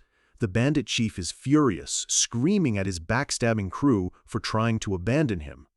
Ye Junlin looks on with complete disgust. These clowns are so pathetic, they're not even worth dirtying his hands on. He decides he might as well let the victims handle it themselves. He turns to the crowd and asks En Miaoyi how much the bandits stole from her. That's all the encouragement she needs. En Miaoyi points a finger and starts yelling her demands for millions of spirit crystals and countless treasures. The rest of the crowd joins in, demanding their own stolen items back as the bandits are quickly overwhelmed. Li Wuji watches with a grin, agreeing with his master that these pests aren't even worth their time. En Miaoyi approaches Ye Junlan, thanking him. She admits she always knew he was hiding something, but never imagined this. Ye Junlin confesses that he actually wanted to reveal himself when they first met, but he explains that since she so clearly hated imposters, he decided it would be much more fun to just play along. And Miaoyi blushes, muttering about how she was misled by the thugs. She thinks about how laughable her own vow to seek justice seems now. Ye Junlin just smiles, patting her on the head. He tells her it's not laughable at all. He compliments her pure heart and her rare physique, saying her future is bright and he has high hopes for her. She beams, promising to train harder. With a snap of his fingers, he begins to summon his ride. A massive vortex of spiritual energy swirls into existence. A colossal, ethereal creature emerges from the light. As he and his crew begin to ascend, he bids farewell to En Miaoyi, saying, "Until we meet again." The crowd below waves, watching them fly away. En Miaoyi whispers, "Let's meet again someday." Someone in the crowd recognizes the beast, shouting that Senior Ye's mount really is a kunpeng. He is hailed as the pride of the East Domain. The cultivators realize they believed slander against a true hero and decide they have to clear his name. And they decide to start by making the real culprits pay. An angry mob turns back towards the terrified bandits. The bandits scream, once again blaming their chief for the whole idea. Their screams echo through the forest as the mob descends upon them. Looks like justice is being served, one rotten apple at a time. High above the chaos, things are much more peaceful. The majestic Kunpeng glides through the clouds, a small palace resting on its back. Xiaohei looks around, his eyes wide with wonder. He remarks that it's like a paradise in the clouds. Ye Junlin tells him that from now on, he's one of them, and it's time to meet his senior brothers. The crew gathers on the deck. Ye Junlin introduces Hong Qinye as his very warm-hearted eldest senior brother. Hong Qinye forces a smile, welcoming his new junior. Xiaohei is stunned. He's lived for 100,000 years and never seen such a beautiful human, and he's a guy? Ye Junlin then points to Bai Xiaozi, calling her the second senior brother, his personal chef. And finally, he introduces Li Wujie as the third senior brother, his scout and vanguard. Xiaohei bows respectfully, asking them all to take care of him. With introductions over, Ye Junlin immediately falls back into his lazy routine, telling Bai Xiaoxi to come massage his shoulders. Bai Xiaoxi happily agrees, eager to please her master. Hong Qianye watches them, thinking that Bai Xiaoxi is clearly trying to win favor, and wonders if maybe he could do the same. His gaze falls on Xiaohei, and it's intense. Xiaohei starts to sweat, wondering why his first senior stare is so terrifying, like he wants to eat him. He immediately tries to run but bumps right into his third senior brother. Liu Jie just stands there, blocking his path. With a grin, Liu Jie holds out a piece of dried root he's been chewing on, asking his new junior brother if he wants to try some. Xiaohei is horrified. He's trying to get him to eat one of his own kind. He wonders if it's too late to run away from this terrifying sect. Liu Jie just blinks, completely confused by his reaction. He quickly apologizes, saying he didn't mean anything by it. But it's too late. Xiaohei bolts, screaming that his third brother is scary. Li Wujie sighs, realizing he's already left a bad impression. Meanwhile, Ye Junlin is relaxing with a pot of freshly brewed tea. Bai Xiaoqi exclaims that it smells amazing. Hong Qinye walks over, his eyes widening in shock. He recognizes the aroma. He asks his master if this is enlightenment tea. He knows this isn't just any tea. It's a legendary herb so rare that it once sparked a war. The ancient immortals only allowed a select few to try it once every 50,000 years. He's only ever smelled it from a distance. Forgetting all his pride, he stammers, asking his master if he might have the honor of tasting a cup. Ye Junlan, without a moment's hesitation, says, "Of course!" He pours a cup, the steam swirling into mystical shapes, and tells him to try it. Hong Qianye's hands tremble as he accepts the cup. The legendary tea that countless immortals have sought for millennia, he's finally going to drink it. He holds the cup reverently. He takes a single, slow sip. The moment the tea touches his lips, a powerful energy surges through him. His eyes fly open. This power, it's incredible. He drops the cup as his cultivation base violently erupts. Waves of red and gold energy blast out from his body. A single cup of tea has triggered a massive breakthrough, sending his power soaring to unimaginable new heights. As Ye Junlin gathers his power, a look of dawning horror crosses Pandeng's face. He recognizes this technique. Ye Junlin just gives him a cold smile and asks, "Remember now?" Suddenly, a creator screams that the comic has been updated. Ye Junlin delivers a punch straight to the creator, yelling that this is to fix the lazy pacing. It's the lazy draft correction fist. Looks like even the fourth wall can't protect you from a deadline. A single drop of power can cause ripples, but an ocean of it can create a tidal wave that changes everything. Ye Junlin and Li Wujie watch in amazement as Hong Qinye's power level skyrockets. He blasts through the early, mid, and late stages of the Tribulation Realm in seconds, not stopping until he hits the absolute peak. Li Wujie is stunned. In the blink of an eye, his senior brother has become one of the most powerful beings in the land. Drunk on his newfound power, Hong Qianye throws his head back and lets out a wild, maniacal laugh. That is, until a loud smack rings out. Ye Junlin delivers a swift slap to the back of his head, demanding to know what he's laughing about. Hong Qianye is immediately brought back to reality. He stammers and apologizes, begging his master to forgive him. Ye Junlin just warns him to watch it next time, then tells him to calm down and enjoy the tea. The rest of the disciples thank their master. Hong Chiai, ever the opportunist, immediately asks just how much of this legendary tea he has left. Ye Junlin casually pulls out an entire massive jar, saying it's packed full. Hong Chenye's eyes practically bug out of his head. A few leaves of this stuff once started a war, and his master has a whole jar of it. The disciples happily start sipping their tea, the divine flavor sending them into a state of bliss. And just like before, the effects are immediate. A wave of power erupts from Li Wujie and Bai Xiaoxi, who thank their master as they both reach the late sincerity stage in an instant. Xiaohei is stunned, realizing a single cup of this tea is more precious than any treasure from his valley. Seeing everyone else advancing, Xiaohei takes a sip himself, wondering if this will work for his tribe too. The moment he drinks, an explosive wave of pure teal energy bursts from his body. His own cultivation rockets upwards, jumping multiple realms in a single breath. He finally stops at the perfect ascension stage. He lets out a sigh of relief, glad he stopped before he could outshine his seniors. Hong Qianye watches, noting that the tea didn't just boost their power, it deepened their understanding of their own martial arts. Ye Junlin sips his tea, thinking this was a good haul. Just then, a new system quest pops up. Head to the Hanging Temple, settle the score, and receive a legendary reward. A new quest? Perfect. It's time to settle things with those monks once and for all. With a determined look, Ye Junlin orders Li Wuji to grab the recording sphere. They're heading to the Hanging Temple. His disciples immediately agree. Hong Qianye notes that it's time to put out the flame of the so-called sacred ground. Li Wuji, however, is more cautious, wondering if their master can really handle the abbot of the temple. Meanwhile, in the Buddhist province of the Eastern Domain, the kingdom of Fuluo is burning. In the streets, a group of powerful monks are mercilessly slaughtering city officials. A woman begs them to spare her child. A massive, hulking monk named Yuan Fang steps forward, his expression cold as ice. He says that a debt must be repaid.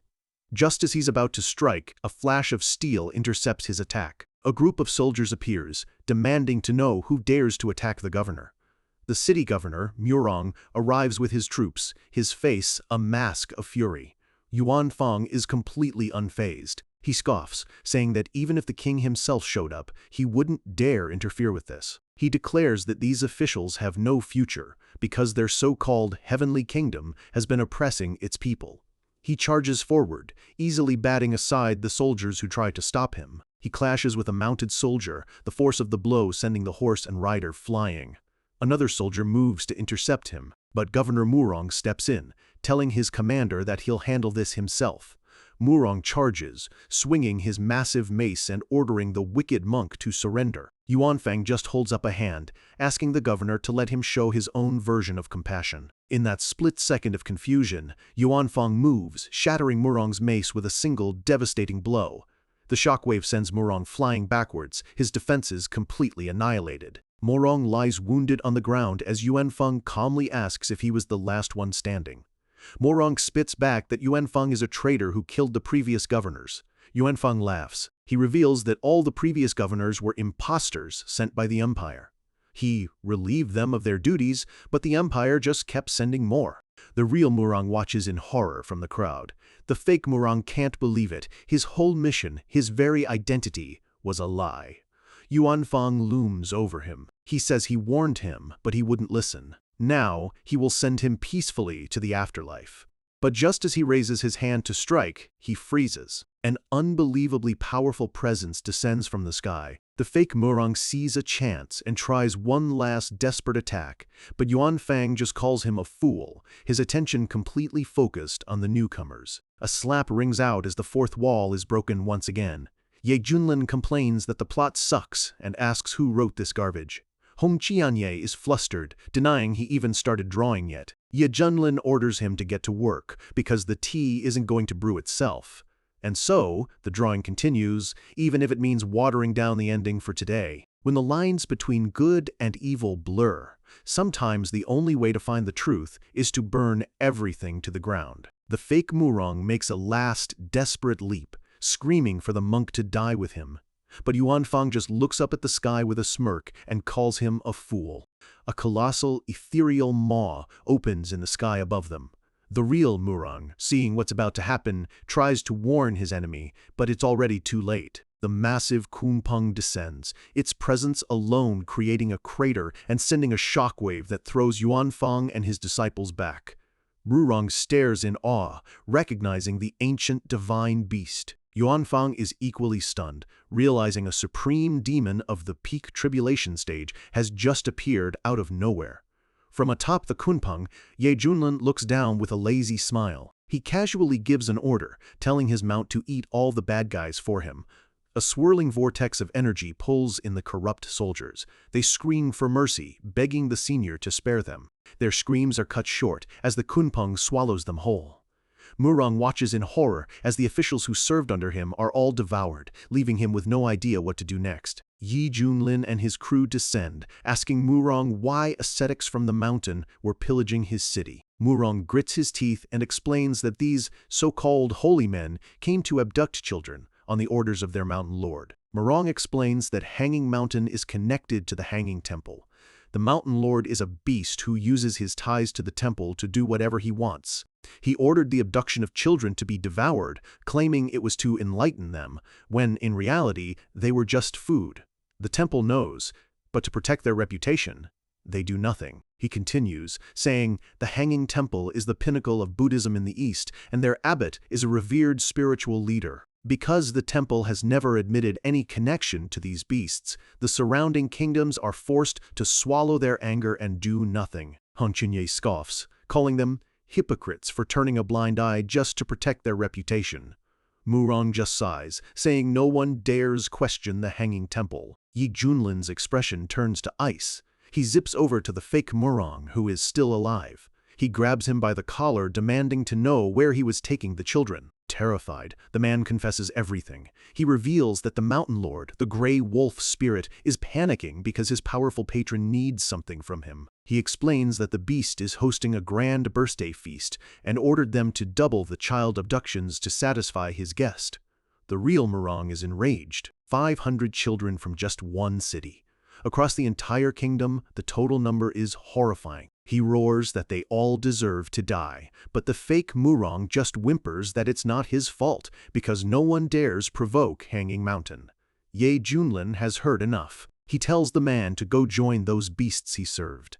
In a flash of golden light, he incinerates the man, leaving nothing behind. Murong, witnessing this power, can only beg for his own life. Just then, a new system quest appears: exterminate the gray wolf spirit for a special reward. Ye Junlin smirks. Perfect timing. He was about to deal with those beasts anyway. Ye Onlan offers Murong a deal. He'll exterminate the beasts if Murong agrees to guide his Kunpeng. Murong is ecstatic, seeing a true hero offering to save his people. He bows deeply, asking for the senior's name so he can never forget his kindness. Ye Junlin replies simply, Xuanqian sect, Ye Junlin. The name hits Murong like a lightning bolt. Ye Junlin, the infamous white-haired demon, the slaughter god? This doesn't match the rumors at all. He's left wondering who is truly evil in this world. Deep in Hanging Mountain, at the lair of the gray wolf spirit, the beast lord sits on his throne, asking his subordinates how the operation is going. A subordinate reports that the child offerings will arrive in 5 days. The mountain lord's 3 great protectors, a chicken, an ox, and a boar, laugh, drooling at the thought of the feast. The gray wolf spirit licks his lips, chuckling about turning the fresh souls into one with Buddha. Suddenly, a terrifying aura descends upon the mountain. The protectors look up in alarm, wondering who dares to intrude. A swirling vortex of red and blue energy blasts through the lair, with Heng Qianye and Li Wujie leading the way. The massive form of the Kunpeng follows close behind, gliding through the sky. Murong points down, telling Ye Junlin that below them lies Hanging Mountain. Ye Junlin declares that from this day forward, Hanging Mountain will cease to exist. He then notes that his mount has eaten enough to advance to the tribulation stage. A bird-like demon flies up, demanding to know who dares intrude. Ye Junlin simply orders his Kunpeng to show them what a true demon king looks like. The protectors look up. a flicker of fear in their eyes as they realize what's about to happen. The kunpeng opens its mouth and inhales, gathering a massive amount of spiritual energy. The demons don't even have time to react. A colossal beam of pure energy erupts from the kunpeng's mouth, slamming into the mountain with the force of a meteor. Murong can only stare in awe as a single strike completely obliterates the entire mountain. From the rubble, a single, battered figure pulls himself free. It's the gray wolf spirit. His protectors are gone, but he survived.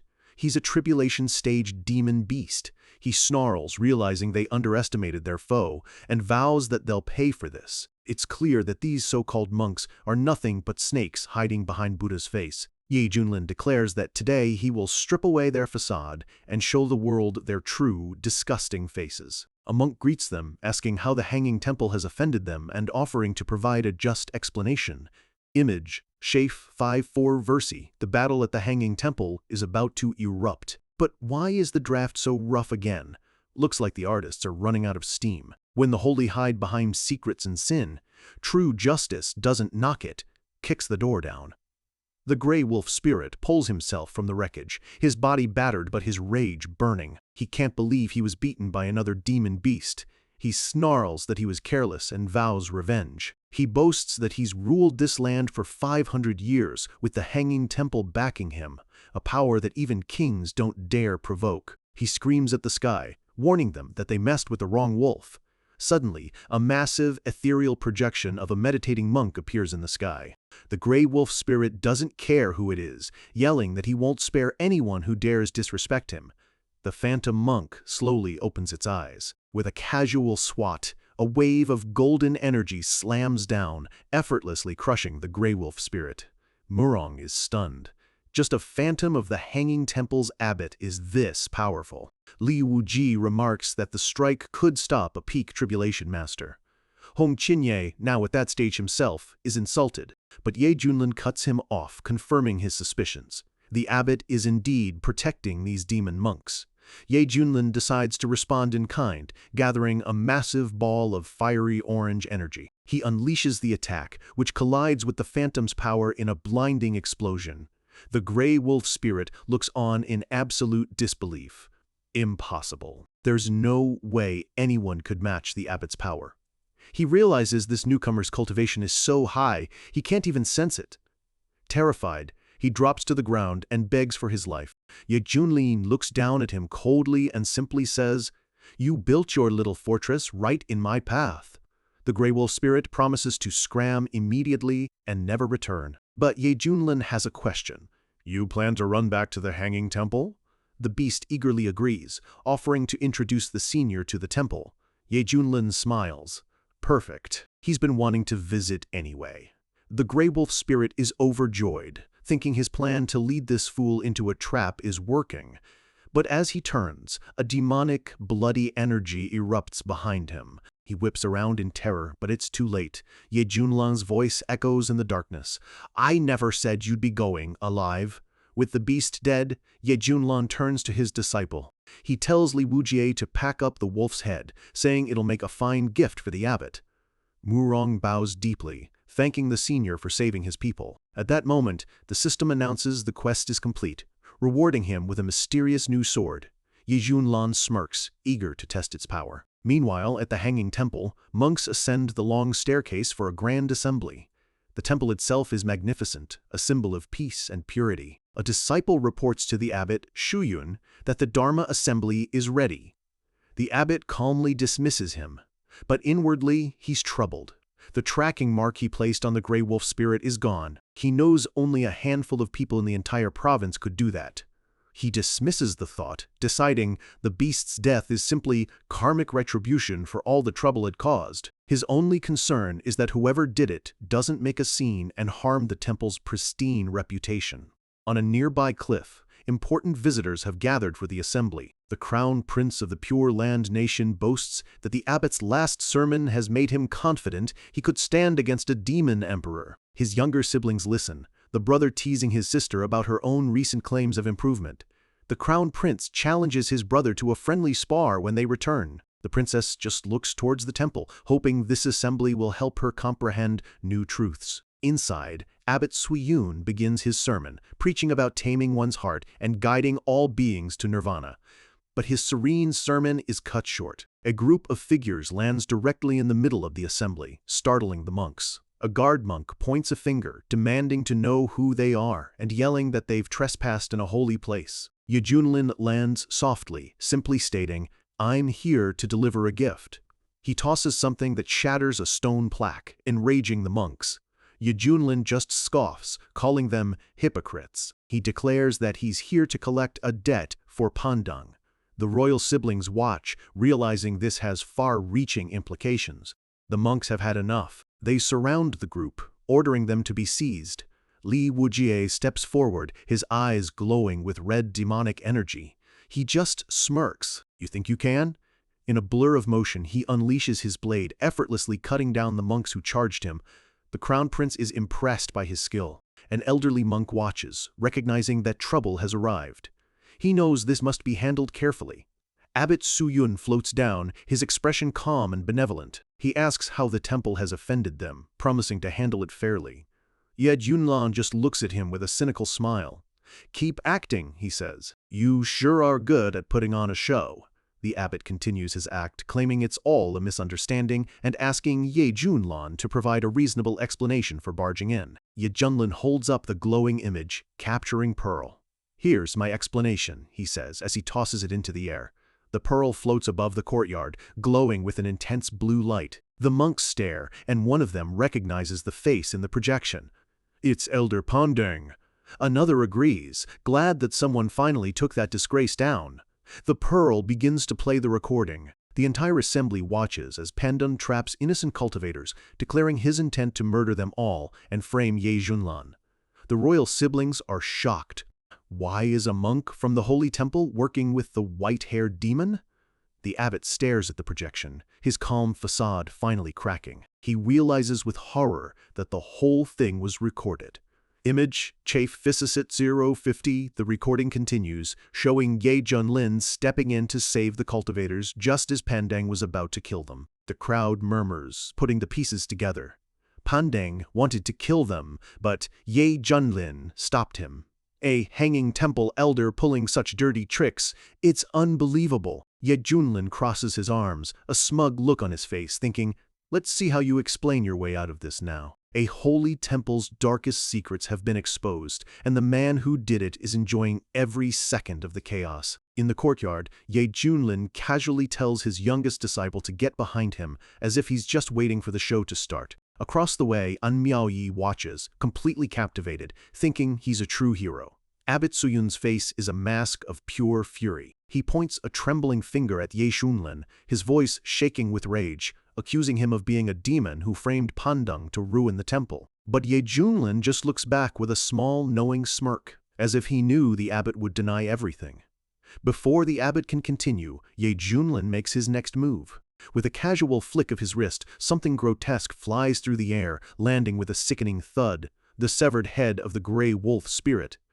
Ye Junlin's smirk widens. He looks the abbot dead in the eye and asks, "Baldy, I even brought back your precious pet. Aren't you going to thank me properly?" The disrespect is absolute. The abbot stumbles back, frantically denying everything, shouting that the wicked beast has nothing to do with him. But a flicker of fear in his eyes betrays his panic as he asks, "So you killed this creature too?" Ye Junlin doesn't even need to answer. The recording continues, and the voice of the gray wolf spirit itself fills the air, complaining about how its dirty work is tarnishing the hanging temple's name, and how the temple secretly sent men to clean up its messes. A ripple of unease spreads through the crowd. People start whispering, their faces filled with dawning horror. One man remembers seeing a wolf at the temple long ago. Others recall the rumors of kidnapped children. Could their holy leader really be this evil? Just then, Governor Murong, a man known for his righteousness, steps forward. His face is grim as he confirms it for everyone. The recordings are real, and he's not alone. An elder from the heavenly artisan sect raises his hand and swears upon his sect's honor that the recordings haven't been tampered with. Every image, he says, is the undeniable truth. That's all it takes. The crowd's doubt turns into horrified certainty, and Miaoyi gasps, realizing that Master Shuyun is filthy to the core. Another man trembles, his faith crumbling. Ye Junlin projects his voice over the crowd, telling them that what he's shown are undeniable facts. He even invites anyone who still doubts to go see the proof for themselves. A figure points directly at the abbot, screaming that he is a wolf in monk's robes, his throne stained not with piety, but with the blood and tears of countless children. The dam of public opinion finally breaks. The crowd's grief quickly turns to fury. Miaoyi's brother clenches his fists, growling that this is a disgrace to Buddhism, a disgrace to the entire world. The single voice of outrage becomes a deafening roar. Thousands of people begin to chant in unison, their voices filled with venom. "Beast, get out of the eastern domain!" Abbot Suyun stands silently amidst the storm. Then, with a slow, deliberate movement, he clenches his fist, shattering the string of golden prayer beads he holds. The mask of the benevolent monk has just cracked for good. With a furious roar, he unleashes his power. "Silence, all of you!" A blinding wave of golden energy erupts from his body, his face twisted into a demonic snarl. The word silence echoes like a physical shockwave, a blast of pure sonic force that rips through the entire temple grounds. The crowd is thrown into chaos. People scream in pain, clutching their ears as their righteous anger instantly turns to terror. A shimmering blue barrier protects Miaoyi and her brother. She looks over with gratitude, realizing Senior Yi protected them. Her brother, still shaken, says they have to report this immediately. The remaining guests scramble to escape, but Shuyun, wreathed in a terrifying golden aura, raises his hand. No one is leaving alive today. He's decided to bury his secret by burying every single witness. He unleashes his power not on the people, but on the temple itself, tearing through the sacred space. He's not just killing the witnesses, he's destroying the entire crime scene. As the destruction rages, he begins rewriting history on the spot, narrating a false version of events where the Yi demon stormed the temple and his brave monks fought valiantly. The other monks, completely brainwashed, fall in line behind him, chanting their support. And Miaoyi's brother is furious, realizing the monks are too far gone to be reasoned with. He draws his sword, telling his sister their only option now is to fight their way out. Amidst the panic, Ye Junlin looks almost bored. He gives a nod to his first disciple and says, "Enough talking, little red, go." Hong Chenye, annoyed but obedient, flares with demonic energy and leaps into action. He slams into an invisible barrier, the temple's mountain defense array. The abbot scoffs from above, telling him he should feel honored to be sacrificed for the array. Far away, the king of the Pure Land nation sees the disturbance. His face pales with worry. His heirs are at that assembly. With urgency, he orders his forces to head for the mountain immediately. Meanwhile, hidden in the shadows, Li Wujie pulls out a strange, glowing stone. He clutches it tightly, whispering, "The time has come." Back at the temple, Hong Qianye strains against the golden energy cage forming around him, gritting his teeth in frustration. But then, a wicked smirk spreads across his face. This array might be good for mortals, but to him, a former true immortal, it's a complete joke. The abbot, seeing him trapped, calls him a fool and unleashes a giant Dharma palm of holy fire. But Hong Qianye is unimpressed, unleashing his own torrent of searing red flames to meet the attack head-on. The two colossal fire attacks collide in a raging inferno. The explosion of red and gold light is immense, a testament to two tribulation stage masters going all out. Chase 57035. The abbot acknowledges Hong Qianye's power, but then his holy fire shifts. A sinister purple flame laced with dark energy erupts around him. "Since you like fire," the abbot sneers, "let's see how yours compares to my Buddhist hellfire." A clash of hellfires is about to begin. Hong Qianye roars, unleashing his own ultimate flame, the vermilion phoenix infernal flame. As the flames get closer, Hong Qianye's eyes widen in shock. "You old bastard," he yells. "Your fire contains 9 hells energy. You've allied with the underworld clan and still dare claim to be a high monk." The abbot's eyes glow a demonic red. He sneers, "Insolent fool. You demonic heretics know nothing of true Buddhism. This flame burns away all wickedness." Suddenly, a world-shaking roar rips through the sky. High above, a colossal shape emerges from the clouds. It's the Kumpong, smashing against the temple's golden barrier. The abbot looks up, his arrogant expression replaced with pure shock. A kunpeng? An ancient beast at the tribulation stage?